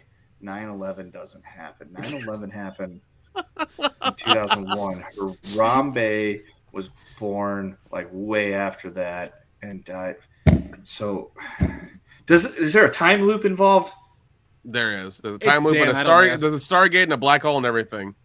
Okay. A flock of seagulls and a gas shortage. That's about it. Yeah. Time dilation, relativity, the whole nine. So yeah, it's a thing. All right. Well, I'm going to work on this and try to figure out how it's possible that Harambe's death caused 9/11.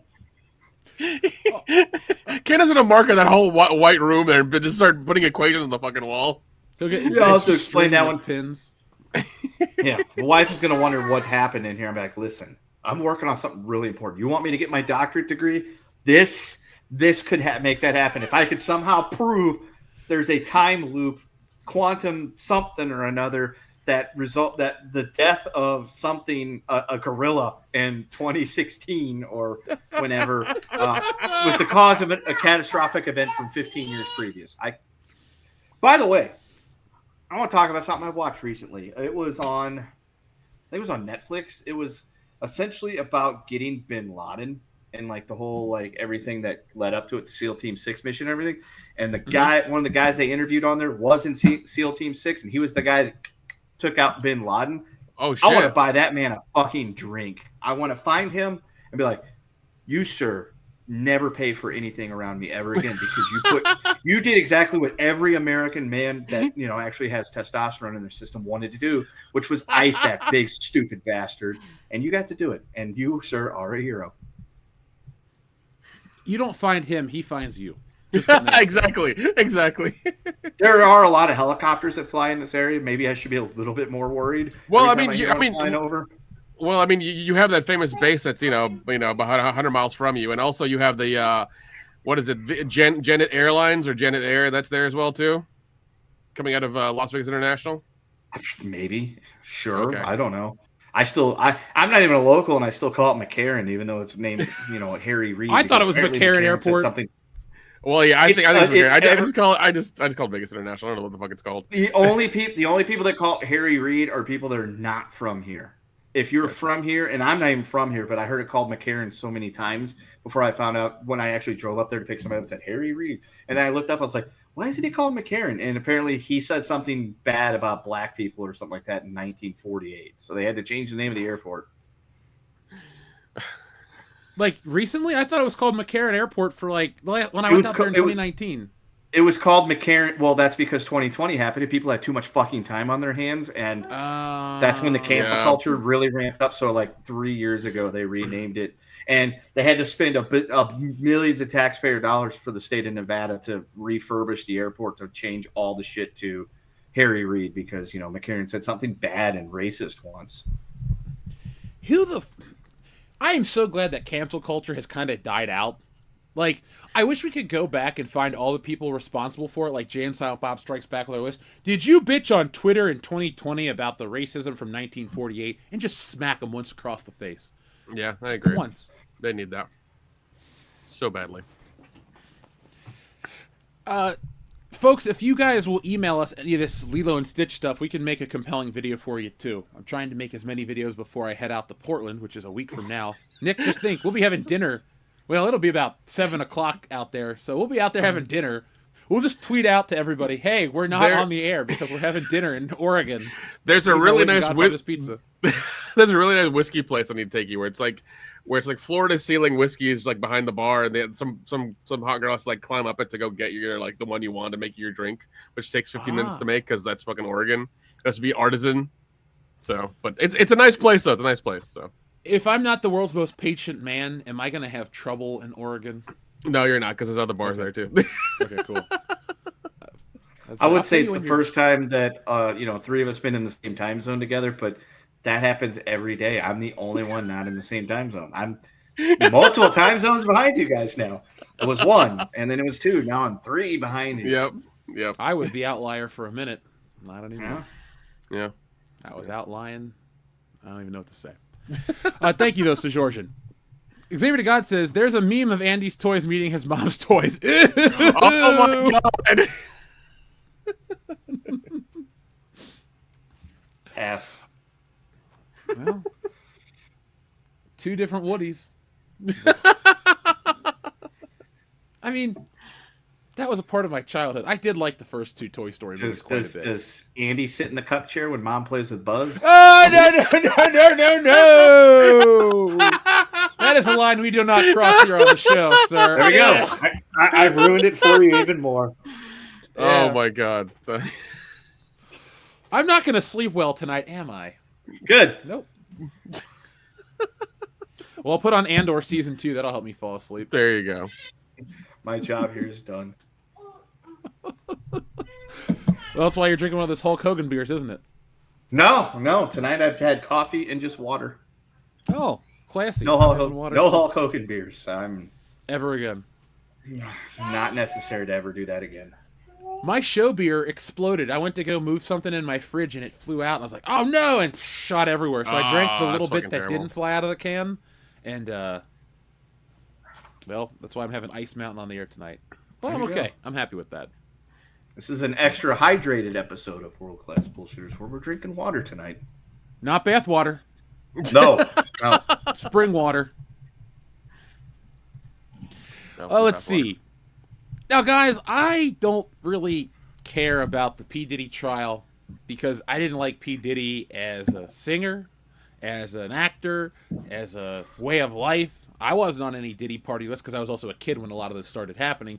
And now, even if we were on a list, I still wouldn't want to go because I don't like his music. But the only thing I really wanted to bring up, guys, is I was listening to the Cornet Experience the other day, and they're talking about applesauce on cheeseburgers, and it made me want to vomit more than anything else I've heard about on his show. Have you heard about this, Kendo? Yeah, I saw the news headline before I saw the clip from Cornet about it, and that was like one of the, I won't even call it salacious things that's come out of the trial. It's one of the bizarre things because I'm not sure what Diddy put on his cheeseburgers as a condiment needed to be on anybody's bingo card for this year. But yeah, apparently he liked to put applesauce on his cheeseburger, and I'm just like, oh, why would you do that? I mean, putting cheese on a burger, I could take it or leave it, but like, there's only like 4 things that should go on a burger, and applesauce is not one of them. It's not even in the top 100. No, well, maybe top 100. No, I would eat applesauce before I'd put chocolate on a cheeseburger. Wouldn't put chocolate on a burger. Pretty much the only thing that's acceptable to put on a burger besides potentially cheese would be chili peppers, like either jalapeno or green chilies. and then you put the cheese on there because that's a beautiful combination. Oh, it is. Onions, mustard. That's pretty much it. Bacon. Bacon. Okay. Yeah, bacon. Bacon could go on a burger. That's acceptable. Bacon jam. I prefer sauteed onions. Yeah, grilled onions is always good. Raw onion is fine. Not applesauce. I don't even want to like try it just to see what it tastes like. Be like, that's interesting. Let's do that because I don't even own any applesauce. And Nor do two, I. I wouldn't want to try that just because it's just It's disgusting. It's disgusting. Like, why would you sound ruin? very good. Why would you ruin even like a mediocre burger with fucking applesauce? Like who like what like that's psychopath behavior. That's like people that's the people who put in milk and then the cereal. Okay, that's psychopath behavior. Yeah, Yeah, I that agree. shit always pisses me off. But I wanted to share with you what a couple of professional chefs are saying about the Diddy applesauce. So this is Andrew Zimmern. Everybody knows him from Bizarre Eats or Strange Eats, whatever the hell the show was called. It was the show where he ate gross internal meats, like organs or eyeballs or all this other nasty crap. He's that guy. He called the idea of a cheeseburger with applesauce a complete travesty. Yeah. Another chef says anyone who feels inclined to put applesauce on their burger should seek professional help immediately. Yeah. Yeah, they should. And this one, this guy named Jason Smith, who won Food Network's National Holiday Baking Championship, said, "Cold, wet, gritty, sweet applesauce doesn't seem appealing," he said. No. Why does he have to fucking describe it like that? Like we know what applesauce is. Like no need to fucking go into that. What the hell? Applesauce, bitch. I guess he's trying to be dramatic. Oh god, these fucking chefs. Jeez. I think we got the audience hungry. I'm hungry too, and I had... What did I have for dinner? Oh yeah, I went to Skyline. But I made steak yesterday. I had a craving for a smash burger for like weeks now. Nick, if we find a good smash burger in Oregon, I gotta have one. Okay. I'll start the list of nearby walkable restaurants we can go to and get good food. So I will just make one on the grill outside. Just be like, Blackstone, do your magic. Smash. Hey, Kendo, why don't you do your magic and leave your family for the weekend and come visit us in Oregon? You had me at leave my family.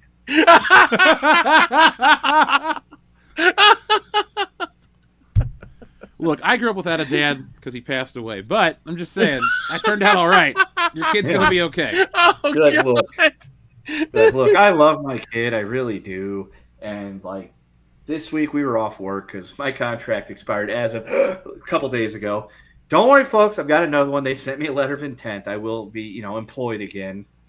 And I know. And so he still went to school because this is his last week at said daycare, and then he gets dropped to part-time and moved to one closer to home.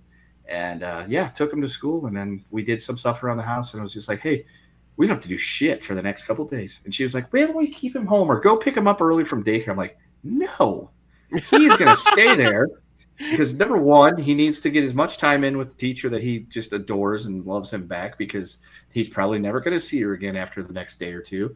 And two, I don't want to be a parent right now. I want him to be at daycare where they've already gotten our money for the week. He's paid up full in his tuition. So I really have no desire to not have him staying there and, getting our money's worth. Yeah, you can do whatever you want around the house. I don't care. I'm going to sit here and I'm going to watch this documentary about Dale Earnhardt, and then I'm going to play some Xbox, and then I'm going to just not have to be daddy for all day until I go and pick him up. And then that's all I had to deal with this evening. So that's why when he goes to daycare again tomorrow, yeah.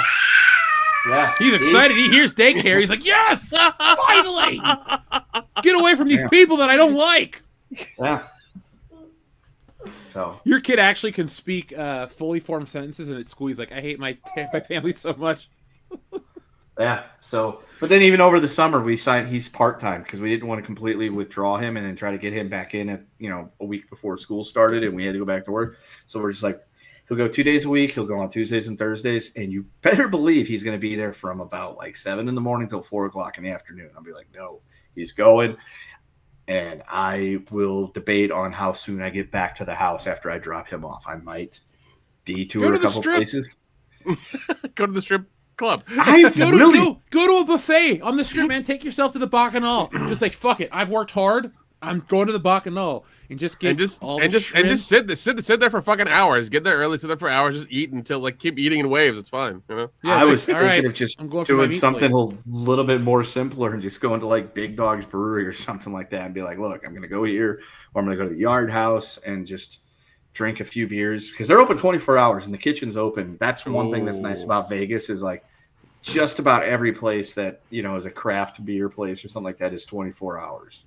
Oh, that's fucking awesome. So I'm just like, yeah, I probably will just do that. Our Yard House closes the kitchen at 10 o'clock.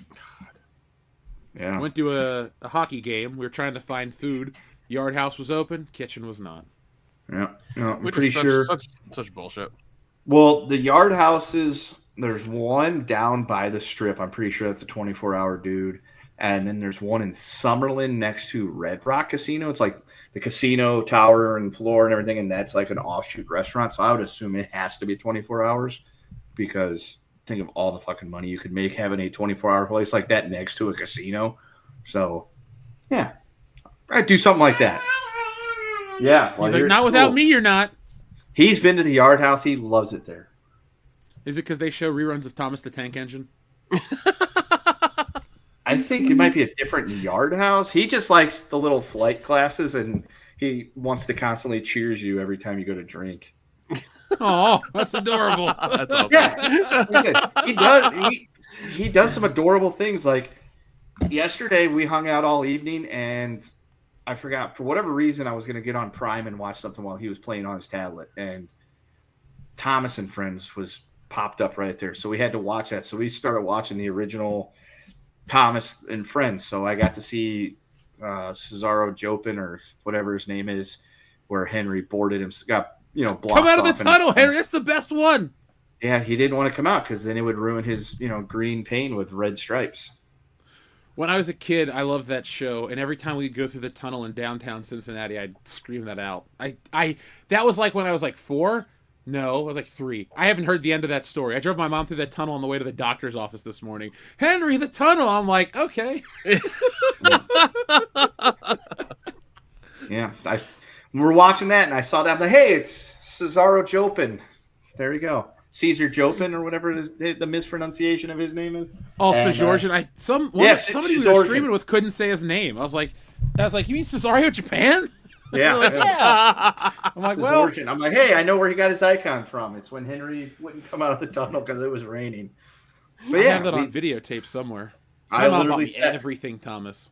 I sat there with him. He watched Thomas for like 2.5 hours while I watched the hockey game on my phone. It was great. So shit like that's great. But then there's when I want to do the podcast and he's being a pain in the ass, and I'm just he's training to replace Dion. See, he knows. Xavier to God has a question for us. Thank you, Xavier to God. Would you guys eat a burger with lettuce, onion, tomato, pickle, mustard, ketchup, and cheese, or would you take all that off? I'll eat it all. I don't like mushrooms and shit. But that sounds great. Not a big fan of mushrooms, but yeah, all those are fine. Yeah. So like, if I go someplace and you get a burger and it comes with all that, yeah, I can live with it. But if it's like, hey, you can have some of this or you can take some of this off, I'm definitely leaving off ketchup. I'm not the biggest fan of ketchup. If it's like Whataburger spicy ketchup, I love that stuff, especially the one with the actual hot sauce in it. But these are the toppings to a Big Buford. This is everything that's on a Big Buford. Yeah, which is fine because I like Big Bufords. That's what I'm saying. If it comes like that, just through the drive-through, and they're not going to fuck me in that drive-through, then yeah, I will totally do that. One thing I hate is when you'll go to like some nice restaurants or whatever, and they have the burger and it's like it's open and you have to put the lettuce and tomato and onion on top of it and then eat it. I'm like, what the fuck did I pay for then? If I paid double too. Like, what the fuck is this? Like, it's bullshit. Because here's what I end up doing. I'm going, okay, I'll put the onions on there, and I'm going to leave the lettuce and tomatoes off, and I'll eat it without that, and then I'll go back, throw some salt on the tomatoes, and eat the tomatoes, and the lettuce is sitting there looking all sad. I'm like, fuck it. Get my greens. Get your greens. That's really going to balance out the cheeseburger grease. Yeah. Need a little, plant, cellulose to go through there to, help out. It'll keep some of it back. It's fine. It's fine. It's the only thing keeping Kenan together is the one piece of lettuce he has a week. I've eaten tons of it this week. I'll probably have more tomorrow. Xavier to God, though, I'm pretty easy when it comes to it. Now, if I'm making it at home, I wouldn't do ketchup and mustard, but I also don't want to do barbecue sauce on a burger. I feel like that, like if it's one of those specialty burgers with barbecue sauce, cool, but I'm not going to go buy a bottle of Sweet Baby Ray's and slather up a cheeseburger with it. No, that seems weird, yeah. If it's a good burger, I'll just put it on a buttered bun. Yeah. Just eat the meat, cheese, and bun. Yeah. I was gonna say if we're making them at home, it is burger patty, green chilies, and cheese, because that's become a thing that I picked up in New Mexico. It turns out it's actually really fucking good. A buttered bun on the grill, get it nice and brown, and there we go. Hey, when I come to visit, you have to make us those. I'll buy food. You have to make those. Fine. Let's just go buy a half a cow, Nick, and watch Kendo make us all the stuff. Yeah, dude. If you rolled up at my house with a cooler full of food and beer and said, "Hey, you're just gonna stand out here and grill all day," I'm gonna be like, "Okay, so where is this? Am I being punished? Because I enjoy this shit." It would just weekend. Be, yeah. Saturday it was like 100 degrees outside. I'm sitting underneath the canopy at the table, grilling whatever it was, because I made the weekend's worth of food for the family. I'm just sitting there grilling, sipping tequila, watching Breaking Bad, just having a good fucking time on that patio. 100 degrees outside, but it was nice and shady underneath the big umbrella. So I'm just like, this is great. Nice. It sounds like a hell of a time. I'm a little jealous I didn't have that time, but I'll survive. John asks, are you going to be visiting Voodoo Donuts in Portland? I don't know, but let me see. Let me see where that is, or exactly where. I lived by Voodoo Donuts in California, but Voodoo Donuts is, I don't know. It's just I don't know. It doesn't seem like a big deal. Yeah, it doesn't seem like a big deal. Look, here is a picture of Dion and I eating at Voodoo Donuts in Universal Studios. There you guys go. There we are. We've been to Voodoo Donuts. It exists. I definitely need to get a haircut, real bad, because I'm going out of town now. Yeah, Voodoo Donuts is the shit, man. They're churro donut. Oh my god, talk about the best donut I've ever eaten. No, I'm not even hungry today, Picasso. Just it comes up naturally. We're talking about bathwater, sex, and food. That's what I should rename this episode to. Let's see. Yeah, Voodoo Donuts is Nick, in Wokebusters, the donut place is called Doo-Doo Donuts. But I thought Doo-Doo Donuts was too on the nose, so the name of the restaurant is Donuts, Donuts, Donuts. But the first two letters of Donuts and Donuts are in pink, and then the last one is all pink. So if you read just the pink letters, it's called Doo-Doo Donuts. I was like, I had my letter where I'm like, make sure you follow this exactly the way I tell you. The good thing is that both Voodoo Donuts that are in Portland are both open 24 hours, so there's that. Oh, good. I need a donut at 3 a.m. So we get off the plane, get the car, get our other provisions, and then get donuts. I mean, let's save the donuts for really late, where it's like stupid. It's like, hey, it's 11:46. Let's crack open one of those donuts. They're kind of stale now, but it's the whole principle. Exactly. As soon as Kendo comes back, folks, it's time to play Bracket Battle. We won't even tell you what the title is just yet. Let's see. Have we caught up with all the super chats? We've talked about the lettuce and tomato, Andy's mom's toys, Lilo and Stitch. Andy's mom's toys. Yeah. All right. We are ready to go. So, guys, we're bringing back Bracket Battle this week for fun because, well, you guys like it, and we get messages about it all the time. So this week on Bracket Battle, we are playing the top 90s television shows to keep it with the theme of today's video I dropped. So let's hide the chat right now. You know what? We'll keep the chat up because, folks, today's Bracket Battle, we need you guys. Without Dion here, we cannot play Bracket Battle. So we're going to have your votes help break the ties. So let me make sure we're all ready to go. I have it all set up. Why won't it start? There we go. Start tournament. There we are. So you guys ready to play some bracket battle, Kendo? You're back? Yeah. Okay, cool. I was looking away from the screen. All right, so up first on our list of this week's bracket battle, Seinfeld versus Third Rock from the Sun. Ooh. I gotta go Third Rock. I fucking love that show. I gotta go Third Rock. Kendo? Seinfeld's really, really good, but I would rather watch Third Rock from the Sun. I enjoy that more. Well, that's a sweep for Third Rock from the Sun. I'm glad that Third Rock beat That Seinfeld is because a I don't like fucking dark horse for the win right there. Is Third Rock. There we Yeah, go. Third Rock, dude. Third Rock is so good. Now, this is the chat. We have Third Rock. We have a Seinfeld, another Third Rock, another Seinfeld, another Seinfeld, another Third Rock, and Third Rock. So the chat is actually split down the middle. Yeah. Damn. I mean, I enjoy Seinfeld. I can watch any episode of Seinfeld and be happy, but if you put a gun to my head and you say, here is a box that is Seinfeld and a box of Third Rock from the Sun, you're only allowed to watch one of these for the rest of your life or I'll blow your head off, I'm taking Third Rock. Yeah, Same. yeah. Just the writing is good. The comedy is great. Like I fucking love those guys. Like they did so well with that show. Yeah, John Lithgow's great. He's fucking awesome. All right, up next, we have a quite easy one. Touched by an Angel versus the Carey. Drew Carey Show. Drew Carey.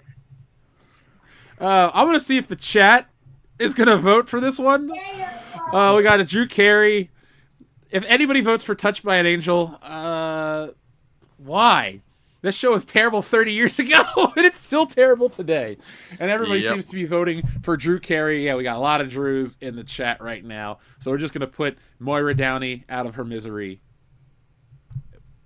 All right, round 3, or the next round, next one. Law and Order Dinosaurs. versus Dinosaurs. Okay, Kenda votes Dinosaurs. Dinosaurs, yeah. Jeez. Yeah, Law and Order was boring as shit. I'm sorry. I can't believe I'm going to vote for Dinosaurs. I hated that show, but I can't sit through Law and Order because every time you go to watch one, you're like, all right, let's find out how this case goes down. And then it fucking ends and you're like, there's no follow-up. So I hate Law and Order. There's so much of that, and it's just really fucking annoying. It's Honey Dick, the animated series.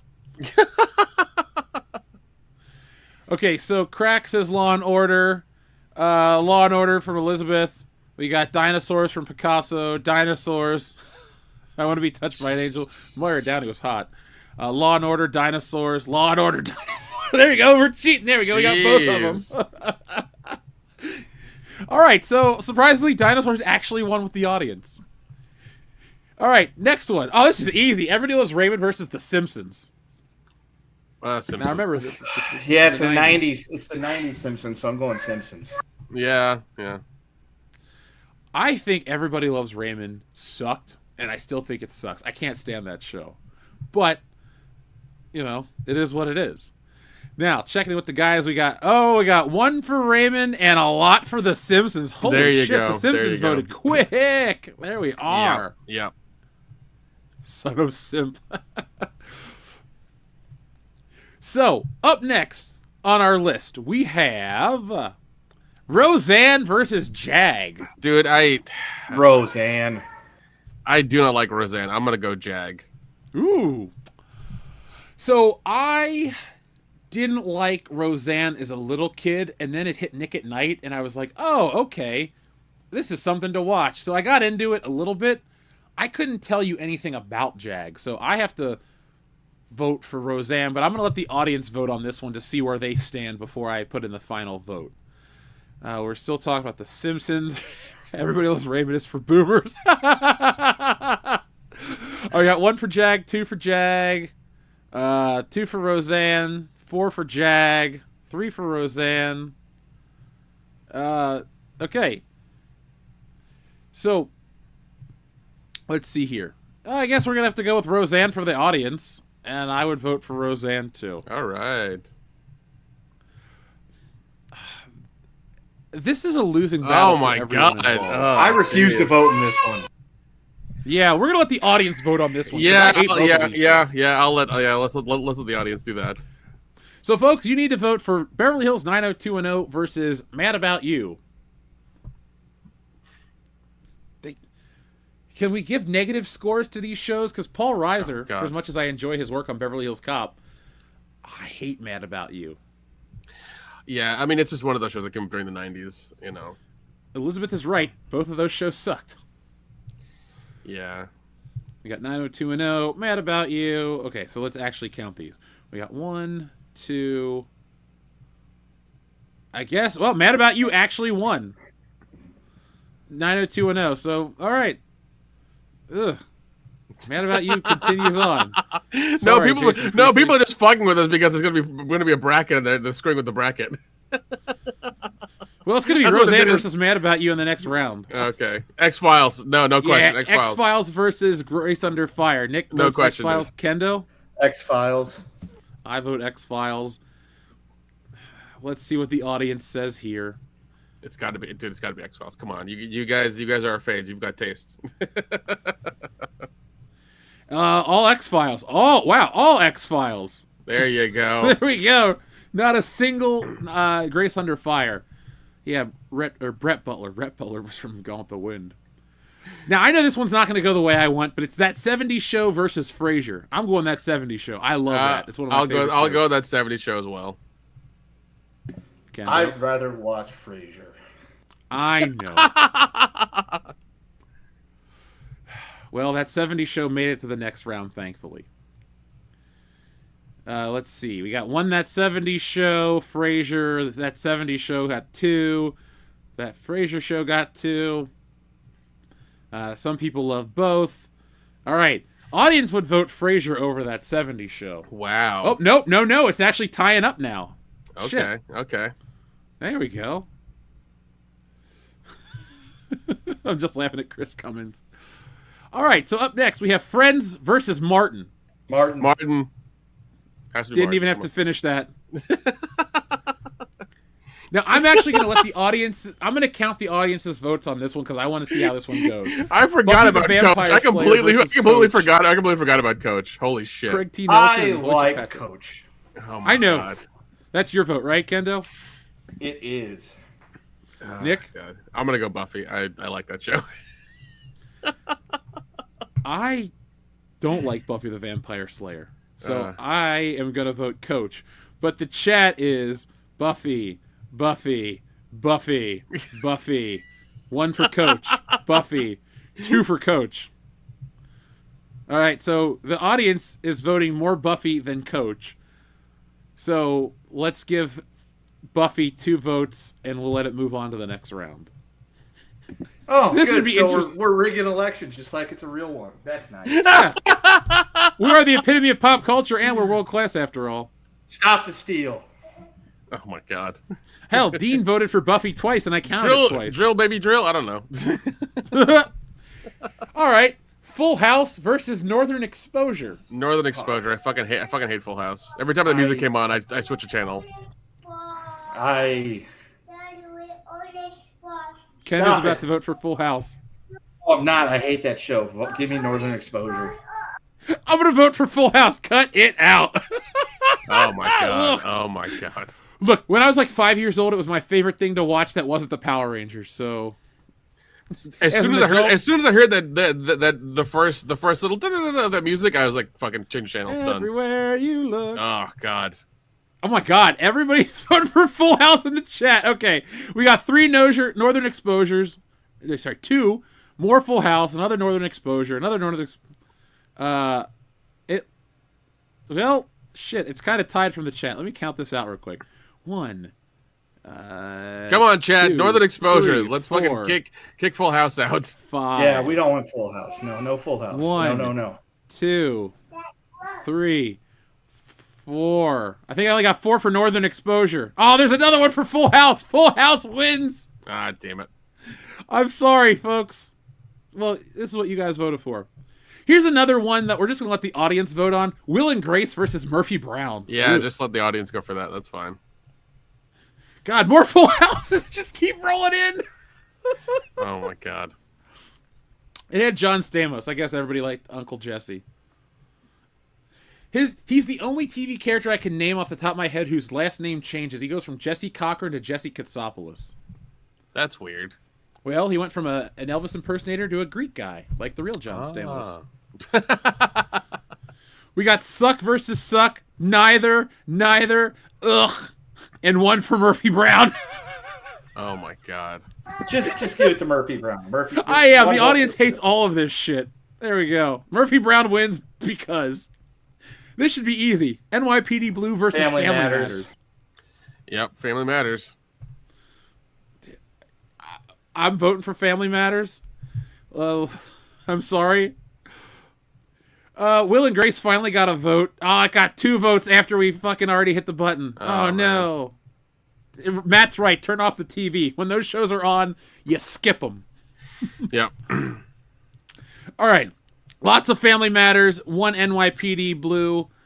Urkel. Yeah, that's what we called it around this household. Hey, Urkel's on. Let's watch Urkel. Oh, no. This is so hard. Oh no, that's Walker easy. Tex- That's Walker, easy. Texas Ranger. If you don't vote Walker, Texas Ranger, Chuck Norris will kill you in your sleep. Or the It's Fresh fine. Prince of Bel-Air. It's fine. I've lived a good life. Fresh Prince. Kendo? I'll vote Walker. Just great drama. He told me I have AIDS.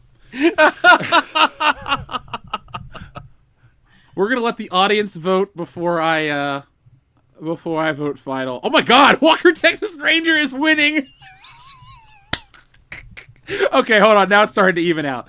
So we got 1 Walker, 2 Walkers, 3 Walker, 4 Walker, 5 Walker, and then we got 6 Walkers and a Chuck. Okay, so how many Fresh Prince? 1, 2, 3,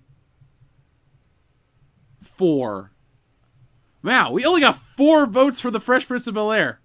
I think now 5. Well, the audience picked Walker Texas Ranger. I'll vote Fresh Prince of Bel-Air. I'm going to flip a coin for the tiebreaker. I just wanted to give Walker Texas Ranger a Stop fair the shake. steal. Stop What? the steal. Stop the steal. Well, damn it, the coin fell. Let me reflip it. I have power coins. Fine. You know what we're gonna do? We're gonna flip a Power Ranger power coin because I'm an adult and I have these in my office. Red Ranger coin. Heads, it's Walker. Tails, it's Fresh Prince. Heads, it's Walker. Yeah. Walker. There we Texas go. Ranger There beats we Fresh go. Prince. I personally think Fresh Prince is like the best show of that decade, but whatever. I voted. I let the audience vote. Oh man, if only Dion and Hillary were here. Wings versus Wings. Boy Meets World. Boy Meets World. Yeah, I'm gonna vote Boy Meets World too. Chuck I'll Norris take the- over Uncle Phil. Ouch. Ouch. That I'll hurts. take the L on that one on Wings. I'll take the L. The audience is voting for a lot of wings though. 1, 2, Good. 3, 4, 5. Boy Meets World got 2, 3. Boy Meets World is just overrated in my book. 4, 5. All right, Boy Meets World is officially taken over Wings. Sorry, Kendo. Damn. Eh. Oh, this is easy. In In Living Living Color Color. versus ER. In living color. All day, every day. Yeah. All right, here we go to round 2, folks. We're going to give you just a second to get your bearings straight and get ready for the second round of bracket battle. All right, this is the battle of the comedies. Round 1. Third Rock. Third Rock from the Sun versus the Drew Carey Show. Shit, Third Rock, man. All right, let's see what the audience is saying. Third Rock, Third Rock, Third Rock, lots of Third Rock. I'm gonna vote Third Rock. Walker got another vote.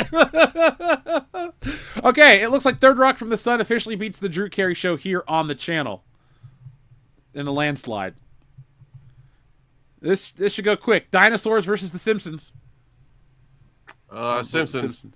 It's 90 Simpsons, so yeah, Simpsons. Let's see if the audience has anything different to say. Lots of hating on Drew Carey. The Simpsons, Dinos, Simpsons. All right, Simpsons did it. Simpsons wins. Ooh, man. Oh, Roseanne versus Mad About You. Roseanne. Roseanne. Yeah, there's no. Oh man, this sucks. That 70s show versus the X-Files. X-Files. X-Files. I'm going that 70s show. Let's see what the audience has to say. We'll give them a second to catch up. You know, I love the X-Files, but well, no, I can't make that argument. They lost David Duchovny. That 70s show lost Topher Grace. Everybody's voting for the X-Files. Well, well, David Duchovny was gone for like a bit, but he came back, so. They replaced him with Robert Patrick. Yeah, what was the last season? I think was. Yeah, but that's a great replacement, dude. The T-1000. That's true. Replaces That the was dickhead that was from a that was a Beethoven. pretty good fucking replacement. Yeah. This should be interesting. Martin versus Buffy the Vampire Slayer. I'll go Martin. Same. All right, let's let the chat vote too. All right, we got one Buffy, a Martin, a Wings. I think Thomas is a little behind. David Duchovny is a national treasure, and he's a hand model. And he's We have two Buffys. Oh god. All right, it looks like in the chat that Martin is beating Buffy the Vampire Slayer. Well- Jeez. Well, Martin beats a white woman. Got it. In only this world could we have Full House probably win again. Full House versus Murphy Brown. Fuck. I'm going Full House because I hate Yeah, Murphy Brown with a Full passion. House. Shit. Fine, Full House. Oh, we got Kendo to vote for Full House. If only Dion was here. Let's see. Lots of full houses. There we go. It's a full house, a full house. There you go. And one Murphy Brown. Lots of full houses. Okay. Uncle Jesse reigns supreme. R.I.P. Bob Saget. Oh. Walker, Texas Ranger versus Family Matters. Give me Walker, Texas Ranger. Give me Family Matters. Yeah, I'm going Family Matters too. Carl Winslow's the shit. Let's see. We got Walker. We got Walker. Family Matters. Simpson. Okay. Walker. Oh, shit. So Walker is what the chat's voting on, which gives us a tie. So I got to flip the coin again. Heads for Family Matters. Tails for Walker, Texas Ranger. Oh, God damn it. It's tails. Yes! God damn it. Stefan Urkel lost. Oh my god. Now, this In should go Living Color. quick. In Yeah, Living Living Color versus In Living Boy Meets Color. World. Yeah, And yeah. Living Color. Do what you want to do. Okay. This is an interesting one. I didn't think this would happen. In the third round, folks, get ready. We're going to give you a quick second to get caught up with the chat. It's Third Rock from the Sun versus Oh The my Simpsons. God. It's Homer versus Dick. It's Marge versus Sally. It's Bart versus Tommy. And Jane Curtin's there, too. So, let's vote. What are we voting for, Nick? Third Rock. Third Rock was good for its entire run. Simpsons has overstayed its welcome. Yeah, but it's just 90s Simpsons, but that includes 99 and 2000 Simpsons, which was more was definitely hit and miss. Fuck. God damn it, this one's hard. I know. Fuck it. Give me the Simpsons. 90s Simpsons was peak excellence. Go with that. I don't like it. Go with it. The chat has voted The Simpsons. I'm gonna vote Third Rock from the Sun. So now we have to flip the coin again. I can live with either way this goes. I can live with it. Well, The Simpsons won. That's 3 straight coin tosses in my favor. This cannot keep up. No. All right, Roseanne versus the X-Files. X-Files. Yeah, I'm voting X-Files. The chat is, let's see. Yes, says Clone Geek. Yes, says the shade. Okay, X-Files are rolling in. There we are. The X-Files takes down Roseanne by a landslide. Oh, this should be fun and easy. Martin versus Full House. I vote Martin. Martin. What's up? Finally, we put a bullet in Full House. Well, we stopped Danny Tanner and his clan of crazy. Fox is winning the bracket. You're right, Clone Geek. Oh, here we go. A nice stretch of second. Martin. Martin, yeah, definitely Martin. Where in the hell is Married with Children? That was technically a 90s show. It was 80s and 90s. Why isn't that on here? I used a list aggregator, and the reason I didn't put Married with Children is because my rule was it could only have a season in the 80s. And I think that's how everything worked, because even Family Matters was 89 to 90. And let's see, what was the other one that was close? Coach was 89 to 87. Fine. Because Married with Children is better. I guess Roseanne is 88, but whatever. All right, so Martin wins by a landslide. Which takes us to the next round. We have Walker, Texas Ranger versus In Living Color. In Living Color. In Living Color. Yeah, I'm voting In Living Color as well.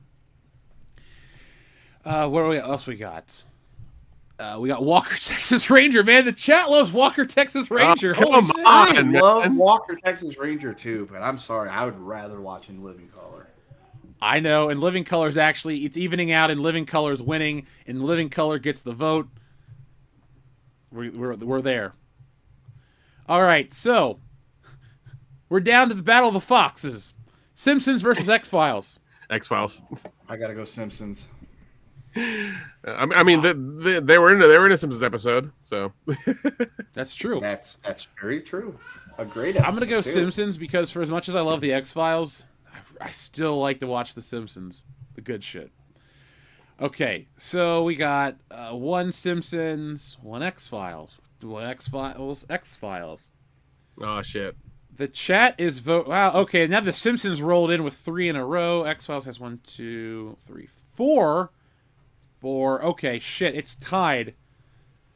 All right. Oh, you gotta flip the coin. You gotta flip the coin. Well, this flipping of the coin will only give the audience their vote for their show. So head is Simpsons, tails is X-Files. It landed on heads, so it's Simpsons. The audience damn votes it. for the It keeps Simpsons going. wins. That's 4 straight coin flips in my Damn favor. it. Maybe this can keep going forever. I forgot. Every show we're talking about was on Fox. Martin versus In Living Color. In Living Color. This is hard for me because I loved both shows, but I've watched more Martin. But I'm going to give the nod to In Living Color because James Carey was funny. He might have had a career. The audience is mostly in favor of In Living Color. Yeah, they are. We voted. All right, guys. The greatest show of the 90s is down to The Simpsons versus In Living Color. In Living Color. Fucking In Living Color. Kendo? Give me a second. He's gonna weigh the options here. I do, because I love both shows very much. The Simpsons in the 90s was awesome. In Living Color was awesome. In Living Color affected the Super Bowl. Yeah, but The Simpsons affected policy at the highest level of this country, which then George H.W. Bush became a character on The Simpsons that feuded with Homer. Because he said no new taxes? No, there was a different... He moved into the neighborhood. It was great. You know what? I I've seen that can't... episode. As much as I love In Living Color, 90s Simpsons will always get me coming back. I will take 90s Simpsons. All right. Let's see what the chat's got. So the vote for 1041 on. Oh, wow. Okay. We have... this chat is... You guys are really voting on this one. I'm glad Bracket Battle's taken off because it's going to turn into its own show. It's going to be a lot of fun. We're going to get people from all over the internet to play, and we'll have rousing discussions, even some debates, maybe a couple fights here and there. Who knows? All right, so we got 1 for In Living Color, 2 for The Simpsons, 3 for The Simpsons, 4 for The Simpsons, 2 for In Living Color, In Living Color, Simpsons, Simpsons, In Living... Okay, The Simpsons won from the audience. Yeah, they won the Simpsons. But, Nick, I also get to vote. Now, if I vote for In Living Color, we get to flip a coin, and it's more dramatic. So just for the sake of that, I'm going to vote for In Living Color.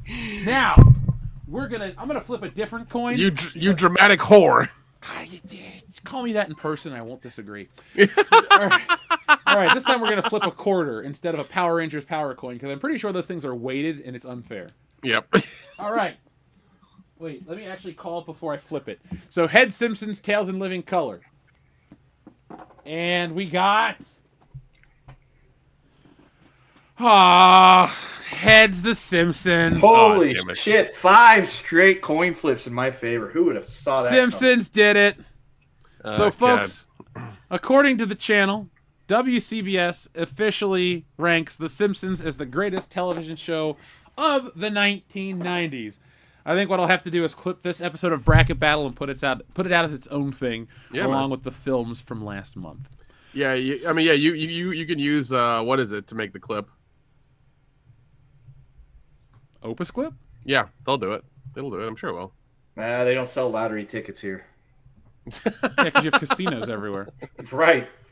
Yeah, I could drive 45 minutes or so down to Prim and buy a lottery ticket, but I don't really feel like getting in the car. If Circus was open, I'd say go play the Monopoly machines. Those things were loose.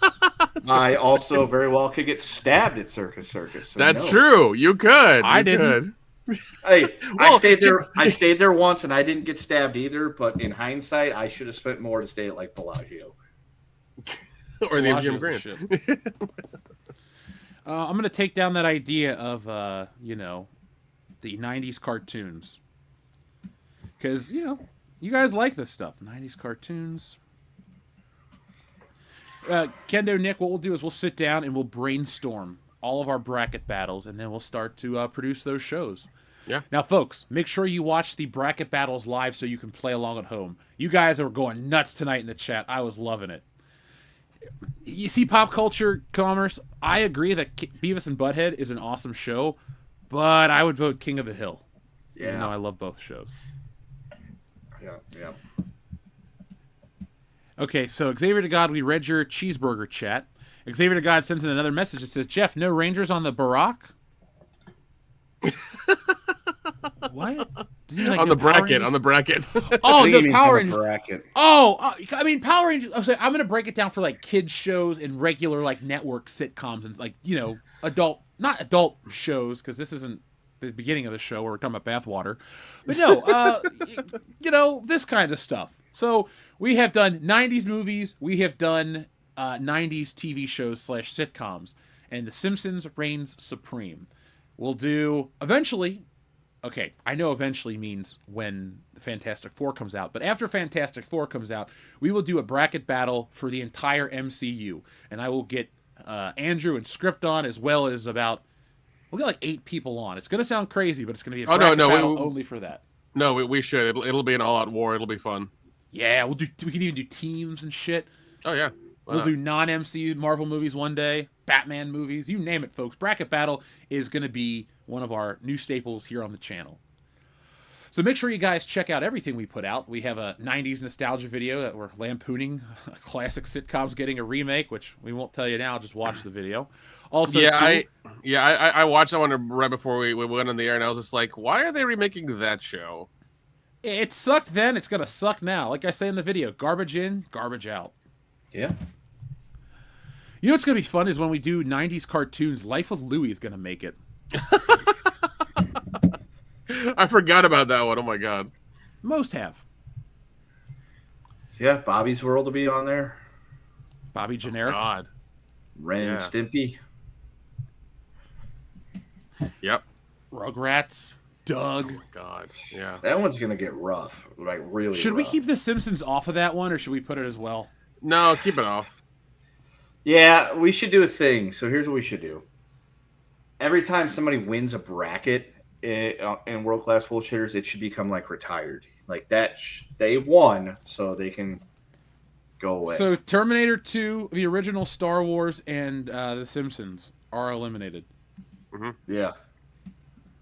Wait, All right, when did the original Star Wars win a bracket? Was I not here that week? No, we did it on the High Council. Star Wars beat The Empire Strikes Back. See, you did it on the council because you knew if you did it on this show, Empire would lose. See? Empire the rigging did lose. of the system here. I'm an American. What do you expect? The system is rigged. If he comes here, you know that Dion and I are going Empire, and then it goes to a coin flip or the audience, and you can't handle that.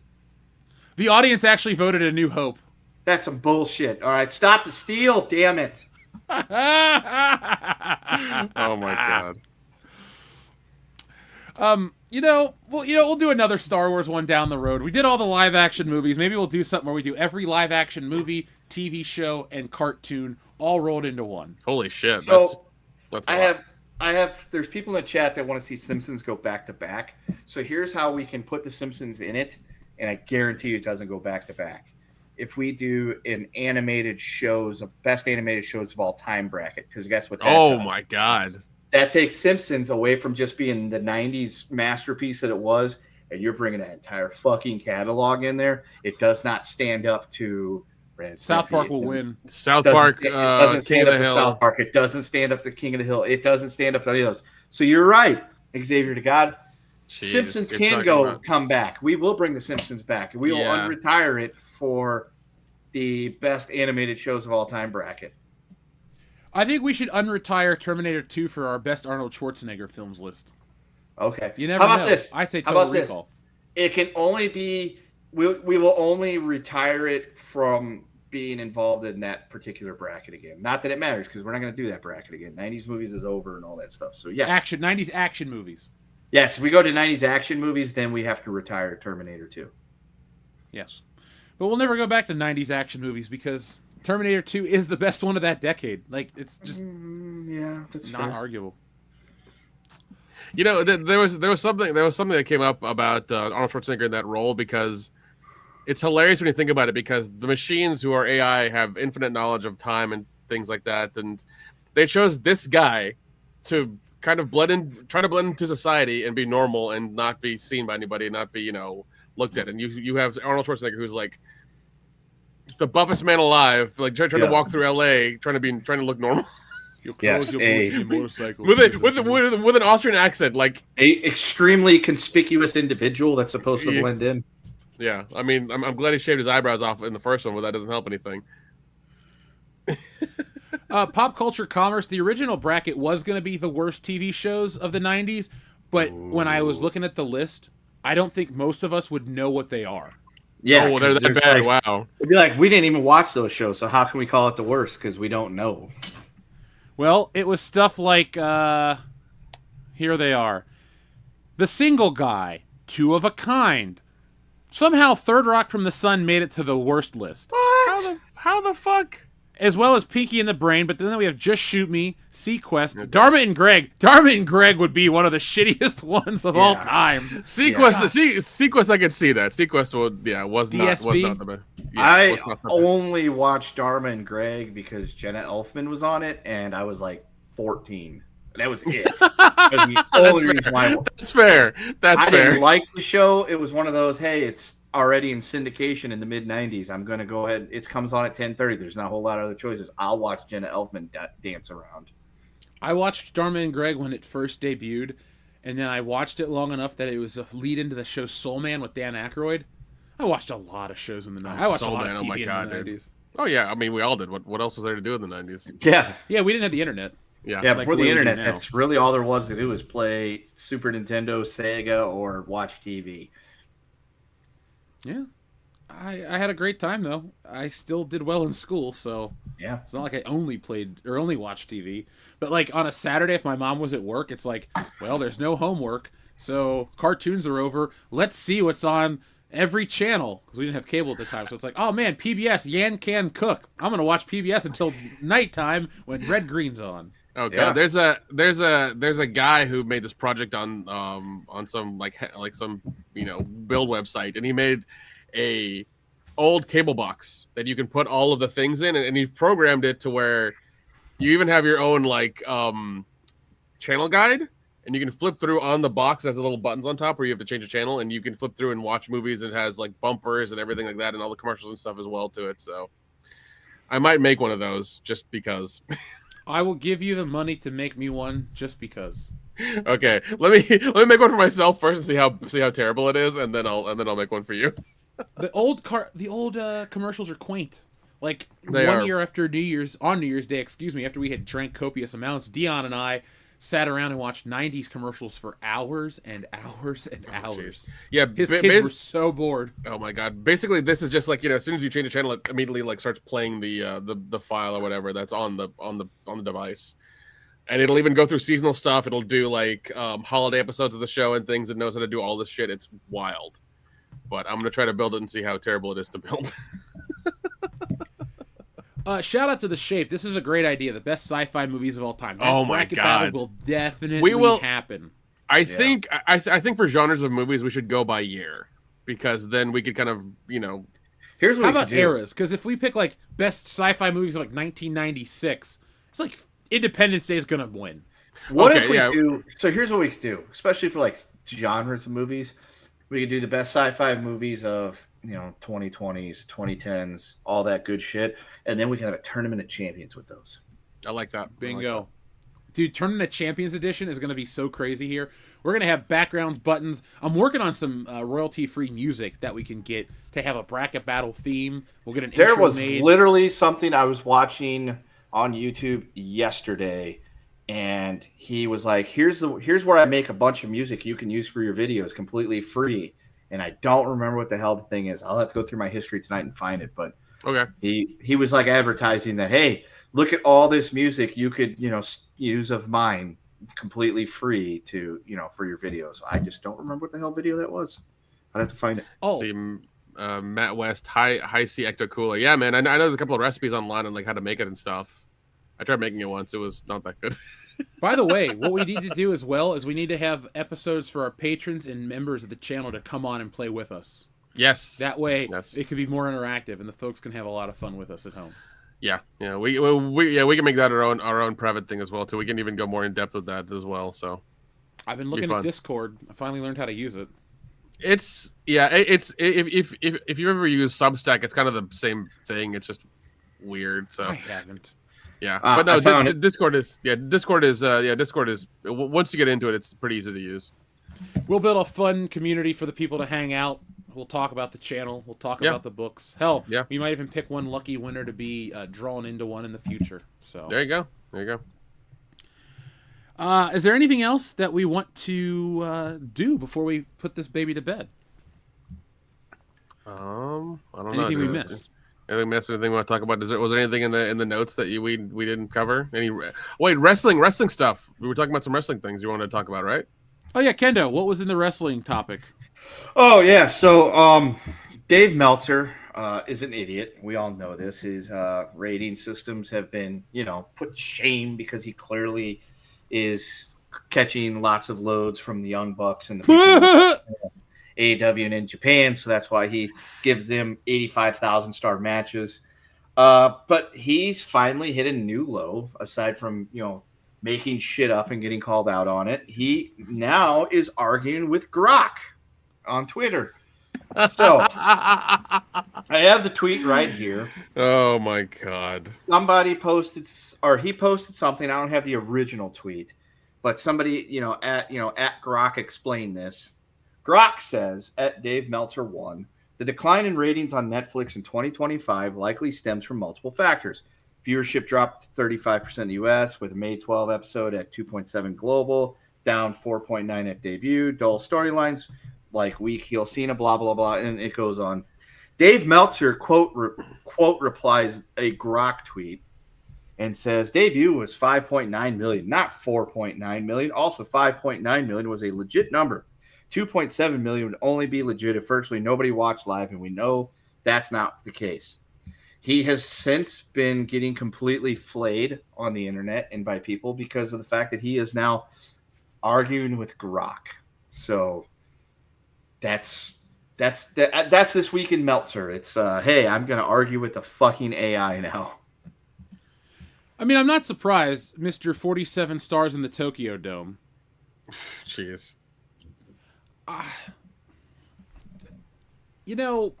Him and Vince Russo should take a trip to Mars, courtesy of Elon Musk, and just not come back. Oh god. But yeah, even speaking of that, even Elon Musk is like up to the dates for the Mars stuff, and it's like, good luck, buddy. Godspeed, sir. Hey, if he needs 4 guys that are willing to go to Mars, he can have No. somebody else. I don't Yeah. want to go to Mars. Yeah, I'm about to say, Jeff, that's a one-way trip, buddy. See, I wouldn't mind being stuck on a spaceship with you guys for like a couple months. It wouldn't bother me. It's the being on fucking Mars that it's like, I don't even want to go out into the desert. Why would I want to go to a planet that's just the desert? Yeah, and like if you open the door without your spacesuit, you die. Should I tweet at Grok right now to make an image of Dave Meltzer in a clown suit? Oh yes, Please do. And then you can put it up on our Twitter and tag him in it. Yeah. I mean, we could tag him from our Twitter in it. I tagged him from my Twitter in it, even though if I go to my Twitter and I click on Dave Meltzer, Dave Meltzer's blocked me. He blocked me a while ago. I'll see if All Dave right, Meltzer has then blocked send- WCBS. Yeah. Send the picture here, and we'll. I've been blocked by Meltzer a while ago because I was giving him shit. There we go. I don't think this is Dave Meltzer though, but I got this. So I don't think it's Meltzer. It's just a guy that counts to. Hold on. We're not going to tag him in anything because his DMs are open. We're just going to DM it to him directly. Dear Dave, thanks for the support, asshole. I've always wanted to say that. Xavier to God, thank you very much. He says, a hard bracket battle is best live action superhero movie, but you include non-Marvel and DC movies as well. Well, let me write that. Or just take a picture of that. That's easier. That'd be a long bracket. Well, I've been using the free version of the bracket maker. If we want to upgrade, which I'll look at the price because we're world class, we're going to do it for the audience. I'll have to get a subscription for it because we need to be able to do like longer ones. Because if we're going to do like James Bond movie, well, we could fit the James Bond movies on here. But if we do when we do the MCU, that's what 30 something movies. Yeah. So. Sly, if you're wondering who Dave Meltzer is a quote-unquote wrestling journalist who writes for the Dirt Sheet, a thing called the Wrestling Observer, where he makes up a bunch of stories and tells them, he plays them off as fact, like, this is about to happen, and then when it doesn't happen, he goes, well, I was given bad information, or you have to wait till a later date. He's like a magic 8-ball. You just, you shake it up and you get bullshit. Yep. All right. So I asked Grok and a follow-up to make an image of Jim Cornette slapping Dave Meltzer. I got this. So it is not Jim Cornette slapping Dave Meltzer. It is Jim Cornette, in somebody's face. So Motherfucker! Grok is not doing a very good job. So if somebody wants to get on and retweet, or not tweet, but reply to my tweet and ask Grok to do a bunch of other shit with wrestling personalities, you go right ahead and do so. Grok was legit though today. When I went to make a title card initially, I was like, make me a picture of Sydney Sweeney selling her bathwater, and it came up with this. I mean, that looks dead on. Yeah. Wait, I can remix it with AI designers? Yep. Make her dressed like Daria. No. Oh, Sly C, you're my favorite commenter of the night. So he's the Mike Zero of wrestling. Yeah, pretty much. Oh my god. 100%. The only difference is Mike Zero was never able to actually, I don't think, sell himself out to Disney Star Wars, whereas Meltzer has completely sold himself out to AEW. I mean, if a billionaire came to me and said, hey, Jeff, I'm going to give you $500,000 to talk about my TV essentially be my wrestling company's press secretary. It's like, yeah, sure, you got it. Yeah, bro. He's essentially here we go, a dated comment from the Iraq war invasion, the Baghdad Bob guy that was coming out, that they had him doing the things going, the Americans have not actually entered this city, Baghdad is fine, everything is okay, meanwhile shit's blowing up in the background as we're fucking overrunning the city. That's what Dave Meltzer is. He tells you AEW's great, they're great, the ratings are great, and they're not. No. You guys used VO3. I've not used VO3 yet, but I keep seeing the videos pop up of like the AI saying, "Hey, they prompted us," and it's like really fucking creepy. But like it's weird because it's the same thing as with CG. Whenever they copy somebody's face, the mouth is still like a little off on those AI videos, so you can kind of tell it's still not totally human. And it's really unsettling. It's very unsettling. I'm gonna try to feed it a drawing and see what I can do with it. Okay. Because it's like, hey, I'll give it like a bunch, like a model sheet of the Wokebuster characters, and I'll be like, all right, draw, animate us fighting Godzilla, and we'll see what happens. Include a helicopter chase, a train fight, and it ends with us eating cheeseburgers at In-N-Out. That's how Wokebuster should have ended instead of us getting tacos, but Oh well, we didn't have the copyright for that part.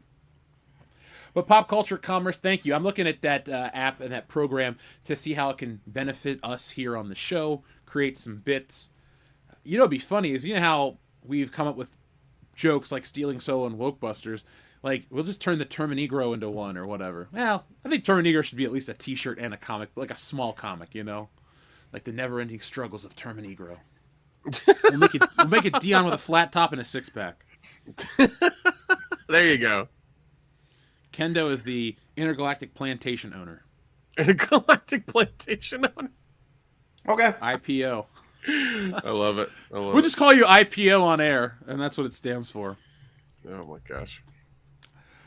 All right. Any other wrestling news? I gave up on Raw this week. I'm not gonna watch Money in the Bank. I'm gonna be with you, Nick. We're gonna be out there in Oregon. So the guys are like, "Are you coming over to watch Money in the Bank?" I'm like, "No, not this time." No, man, no. We're gonna be, We're gonna be hanging out with Martha Plimpton. Yeah, we're gonna be walking around the Goondocks. Yeah. You know, if we don't have a good time, we'll just go to Detroit. We'll have to end up moving afterwards. After they sell to the, what do you call it? I am now actively engaging Grok in conversation. Oh, really? Yeah, I asked him if he can I asked Grok to make me an image of Jim Cornette assaulting Vince Russo, and it told me that it said, "I'm sorry, I can't help with that." So I said, Grok, why not? I want to know. Grok is much better than ChatGPT, because ChatGPT goes, "I'm sorry, that's against my policy." Like, it wouldn't let me make the Sydney Sweeney bath picture. I'm not trying to make my own porn with this stuff, but if I need like a title card idea, I don't think it's a problem.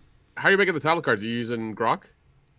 Well, the title card for tonight is literally a real picture from the Sasquatch website. Right, I just photoshopped in the arm and the for sale sign. That's all me, 100% man-made. Like my books, all man-made. Yeah, no women work on my book. Does it make me sexist that I don't hire women to work on my books? You're the only one that works on your book besides the African-Americanist. That's true. By the time I get to my zombie book, I will learn how to color. So I've been teaching myself a little bit. Just send it to me, and I'll use the True Grit packs to like make it look very 1960s. I have some of those True Grit packs. Did you get the email today that they're putting out a new pack soon? Yeah, I was actually checking my email earlier, and I was like, oh shit, they got a new one. So I don't know. I might get into it. Yeah, they're legit. We'll see. We will see. I might upgrade too. It's a business expense. Yep. Yeah, because their new one looks fucking awesome. So. Yeah, we should try to get a sponsorship deal. I'm an artist. That'd be a pretty fun thing. Why not? It's like, hey guys, we'll talk about the book, and we'll talk about the True Grit supplies that I used to produce the book. Because Stealing Solo 2 is created with True Grit marker brushes. Excuse me. Yeah. I like this as a closing title for Corn Dogs. Alfred Hitchcock's Rear Corn Dog. That's on the fucking nose. Yeah, that could also be an Axel Braun production. Who's starring? Mila Kunis. Mila Kunis. Oh God. Ew. I saw American Psycho 2. I wouldn't cast her in anything. That is the worst movie I've ever seen. Well, it's so fucking bad. I mean, it's up there. It's up there. It's got William Shatner in it. For no reason. For no fucking reason. Name recognition to try to sell copies of the movie. I'm pretty sure that wasn't even called American Psycho 2 when they produced the film. They just added that name at the end to try to sell on name recognition. Yeah, that's all it was. And like, it went straight to DVD, so I don't see like what the hell they were trying to do. Oh, real quick, have you seen that new Tom Segura show that's on Netflix? Because I'm gonna watch it. It looks pretty awesome. I heard about it. What did I watch on? What did I get from Netflix recently? There was the Fear Street movie I watched on Netflix. That was a fucking letdown. I hated those when those came out. Is there a new one? That was a new one. Yeah, it's called Fear Street Prom Night. It was like prom in 1988, which like it was kind of a slasher thing. I was hopeful it was going to be fun and good, but it was not fun. The ones that came out before the three movies were actually kind of like they made a nice story that went together. It was good, but the new one was trash. Entirely trash. Do you think we're actually going to get Stranger Things this year, Nick? I think so. There's no like it has to come out this year. It's going to come out. I'm sure it's going to come out at the end of the year. We're getting it. There's we're getting a it for Stranger Thanksgiving. Things musical I've seen the ads for. Yeah, I've seen that too. But no, I What the think hell's it about? Stranger Things happening. I think it's the prequel of Stranger Things. Is what it is. It's like them telling a comedic like, musical story of Stranger Things. So it's gonna be shit. Got it. Yeah, it was. I think it was produced and made in the UK, and they finally brought it to the US. So I mean, I'll go support the Back to the Future musical, but not. yeah, this. I'd rather go watch that. Definitely. There we go. Grok What? couldn't make an image because it's not allowed to depict violence. Apparently, I asked it to make me an image of Jim Cornette wrestling Vince Russo with Dave Meltzer as the referee. I don't think Grok fully understood what I was asking. 'Cause I don't think it knows who Dave Meltzer is. I got Jim Cornette bowing up to referee Vince Russo, bro. Should I ask it to give me an image of Jim Cornette and Vince Russo sharing a cheeseburger? Yes. Kendo, Definitely I do remembered that. the other wrestling comment I wanted to address. The fact that they pulled out of New Orleans and now people are upset. Like, what if it doesn't go back to Vegas? I think it's just super greedy. Oh, Yeah, aren't they going to go back to? Aren't they going to go back to Vegas? Didn't they say they were going to go back to Vegas? Some people are saying that it's not 100% confirmed now.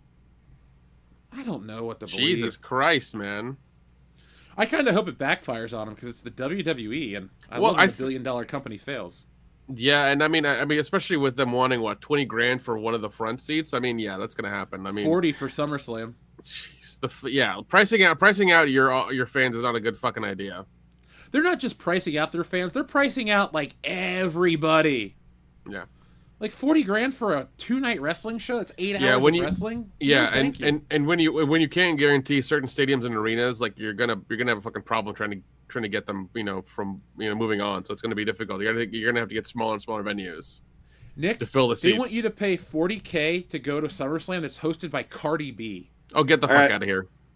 No, Yeah, that's real. So it's a TKO thing. They're wanting to get money. They got the largest gate they've were able to get because the ticket prices were so high for Vegas over 2 nights, and so they announced New Orleans, and then they, crawfished on them, and the rumor is that it's going to come back to Vegas. The other rumor is that it's going to go to like London or something like that. I don't know, but we do. I will say, have an image of Vince Russo and Jim Cornette sharing a cheeseburger meal.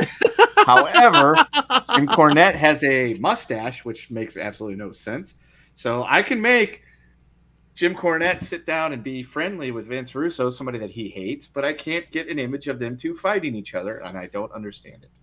Send me that picture. Yeah, it's because it's on my Twitter. Just go to my Twitter. You can pull it off there.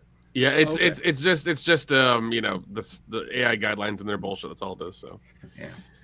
When you go to click the edit button and say make them fight. yeah, that might work. That actually might work. Oh man. I'm waiting with bated breath. I'm more excited to find out if it works than if Nick has Game Pass.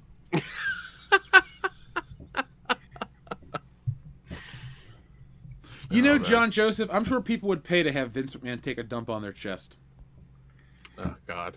Well, Yeah, this he man's probably going to be paying for taking a dump on somebody because Johnny Ace turned heel on Vince, or actually probably face turned in this case, and is cooperating with the shitty and is saying, "Hey, I'm going to be on your side in your case against Vince McMahon." Kendo, how would that sound in the voice of John Laurinaitis? Oh, so here's the problem. So Vince totally shit on that poor girl's head, and I don't want to be in the lawsuit anymore, sir. So could you I want to have a people power, and I'm going to be on the side of the petitioner, and I'll be on your side if you take me away from the lawsuit. They agreed. God damn it. Johnny Ace is against me now? Son of a bitch. God damn it. I wish that Vince could actually buy the WWE back, because I would love to see like that unhinged lunatic own the company again. Like he goes get some Saudi money, and he's just like, we're going to buy TKO. Fuck it. He buys the whole thing. Oh my Yeah. God. Jeez. The entire nation of Saudi Arabia buys TKO. Dude, the Saudi royal family would probably have enough money to buy TKO. I guarantee. They have For enough money. fun. They have enough money to buy TKO and WWE like 20 times over. They're okay. They could easily afford that. That's. I mean, they gave the president a fucking new plane. You know, so No, the Qataris did, and they gave it to Qataris. They gave it to the United States, not to the president. yeah. Wait, I live in the United States. Can I get a free ride to Portland on that jet? Technically, no. Air Force One is a government-owned plane, even though technically we own it. We're still not allowed on it. Then I don't want to pay for it anymore. We weren't Simple as paying that. for it. They were just My tax giving dollars- it to the country. My tax dollars pay for its fuel. I want my $9 a year back. I You don't want your want to pay $9 for the a year gas. All right, so now that is fair. That you can argue. Just saying, man. I don't think it's fair. If you're not gonna let me ride on the plane, I ain't paying for your gas. Paying for your gas. You're not paying for my where I live. You don't pay for my rent, my mortgage, all that stuff. So Well, fuck it. write to the Qataris. Be like, Right look, to the guitar. be like I've got a modest, sized YouTube, channel presence. How would you like to sponsor us? And then we can get on, and we'll be wearing those little fucking milkshake, shake things with our little dealies here with the bands around our heads and I'll ask screaming him to about. sponsor Stealing Solo 2. We only need a small loan of $1 million. Yeah, There you I mean, go. I totally would sell out to the Qataris. I wanted Manchester United to sell out the Qataris, but they went and got somebody that's made the situation way fucking worse. But yeah, I'm all for sports washing. I mean, the Saudi league is paying shitloads of money to retiring players that the MLS doesn't want to pay for. So I welcome our new, Arab overlords. And I will take some sweet Saudi money. Yep. Yeah, covered in blood or not, I'll take. Covered It in all- blood or not. It all spins the same. Yeah, it's Yeah. all green and folds. Yeah, it's all it's as long as it's green as it's green and it folds. I don't really care. So Yeah. It's like I'm living in this mansion. Do I really care where I got the money from? No. I didn't do those crimes. Nope. I mean, I wasn't even there. I don't know what happened. They just might have found it in the desert somewhere. yeah, Yeah. Finders keepers. Yeah. So, you know what? They built a bunch of fucking oil wells, and, this week's episode is sponsored by Visit Dubai. Sorry. This week's episode is sponsored by Exxon. Yeah. Go see the Burj Khalifa. See the Mia Khalifa. I don't give a shit. The check clears. Mia Khalifa. The Burj Khalifa has had less people inside of it than Mia Khalifa, so That's you're at true. risk. That's true. probably 100% positive and accurate, too. So, And one's not trying to be a sportscaster. correct. That's jeez. That girl. She just needs to shut her mouth in more ways than one. She wouldn't be here if she did, so Yeah. Perspectives, sir. Perspectives. that'd be an interesting perspective to look at. Never mind. No, no. Not when she can spit in a petri dish and start new life. I don't think so. Yeah. That could be how the zombie outbreak happens. Mia Khalifa spits on a corn dog. Yeah, pretty much. Night of the Living Corn Dogs. There you go. Yeah. Ooh. Mia Khalifa spit on a corn dog at a hockey game trying to be a sports broadcaster, and Oh my god. it became sentient. It became sentient. Choo-choo, choo, choo-choo. Oh gosh, that'd be funny. It's funny. More people keep coming in, and I'm like, we tend to not close the show out as we're going, but everybody wants to hear us talk about dumb shit.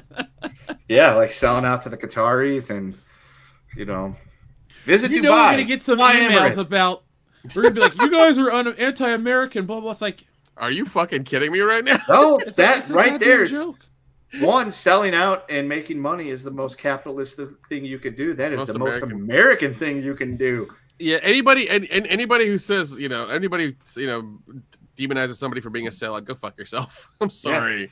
You're just mad because you haven't gotten the chance to sell out. And then we're not selling Yeah. out. We're buying in. They Thank are you, Rock. giving us money, and we are buying into the idea of telling you to go see the Burj Oh Khalifa, god. fly Emirates, all that other bullshit, because the check will clear. That is- And, I heard it's a nice place to visit. I personally don't want to go there, but I heard it's nice. Yeah, I'm just Um, gonna stay Can we use AI to generate us in Dubai? Like just us Sure. waving to people like, hey, we're here. Definitely. Dude, Let's see. All you gotta do is send them a picture of us and say, "Hey, Grok, can you put us next to the Burj Khalifa or something like that?" I guarantee it'll happen. Yeah. One of our commenters, Pop Culture Commerce, Disney is in Abu Dhabi. Oh. They're building a park there for Disney, so I was reading the second part of the comment. Yeah, that's going to be interesting. They probably won't sell photos on the ride. that, and I mean, they can't do the stuff that they do in America. They want to have their pride. They want to have their Pride Festival in there. Over there for sure. They won't. Yeah. I think people should call them out for being hypocritical. If you don't do it around the world, you shouldn't just shouldn't do it. Yeah. Good luck trying to call the people of Abu Dhabi hypocritical. Good luck. With that. No, I was calling Disney that. Not, Disney. I don't care about Disney. the people of Abu Dhabi. That's They their own. don't care. Yeah. Which, by the way, in just a few short hours, like 24 and change, it will be Rainbow Month across the world. And by across the world, I mean just in Europe and North America. And by just in Europe and North America, I mean just in Europe and Canada and the United States. Kendo, it's Sunday. Kendo, are you gonna? Do you have your shirt and other things ready for Rainbow Month? What shirt? I'm gonna wear a gray suit. I don't June. Shop at Target, so I don't own any of that stuff. What's wrong with Target, man? I get the best stuff at Target. See, Not really. Should aim your jabs that way. No, it's you get meaner than me, so it's funnier. No. I will not. But yeah, they won't be doing their Pride celebration in Abu Dhabi. Yeah. And apparently it works the same way in Japan, where like you just like Disney sells you a license to have their stuff in their country, so it's not really like them building the park. They just I bet they don't do Pride Month in Japan either. They don't. There's no. Do they do it in Portland? Because we'll find out next week, Nick. You will be inundated. You will dear have God. so much glitter and shit thrown on you walking from the airport to your cab. It is going to be incredible. We should pull the race card on them and see if they're. We will pull the race card on them. 100%. We will. Yeah, dude, just go to a bar and be like, "Look, I'm brown. Can I get a free beer?" Yeah. we should try that with coffee. You're like, I feel like you owe it to me for the years of oppression that has happened. Oh my God! I'm gonna say the word oppression more times next week than I ever have in my entire life. We should 100% try that, Jeff, and see what happens. Let's film it though, so the Nick, audience can laugh with us. We should. Nick, you're gonna have to do a little culture swapping though, because I don't think your people could get away with being considered oppressed, but I'm sure people that look kind of like you could get away with that. So that's what you might want to try to pull off. If you want, I'll get like a bag of onions and start chopping them up underneath the bar, so you can just get a whiff of it and start crying. Yeah. Be like, just today I had several people ask me to see my, papers. I'm not happy about it.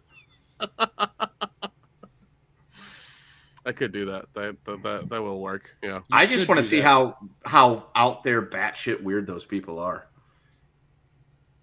It's one of those things where like, we're there for I think from Thursday to Monday, and like by the time Sunday rolls around, we're gonna be like, we need to get the fuck out of here. We need to get fucking out of here. Yeah. It's a research trip to see how accurate Wokebusters was, Nick. Because I remember I was there for like I think 2 days when I went a couple of years ago to do the Goonies thing, and even then at the end of it I was like, I need to get the fuck out of here, and that was like 2 days. Yeah, but you didn't have me there with you to keep. That's also everything. true. That's also true. So yeah, there was that. But We're at some point, find the best biscuits and gravy in Oregon, and we're gonna get it for free. Get them for free. All you gotta do is be like, dude, I'm feeling so oppressed. It's gonna be gluten-free biscuits and like vegan sausage is what it's gonna be. Hey Nick, I just canceled my flight to Oregon. I'm sorry. You're on your own, bud. Solo mission, WCBS.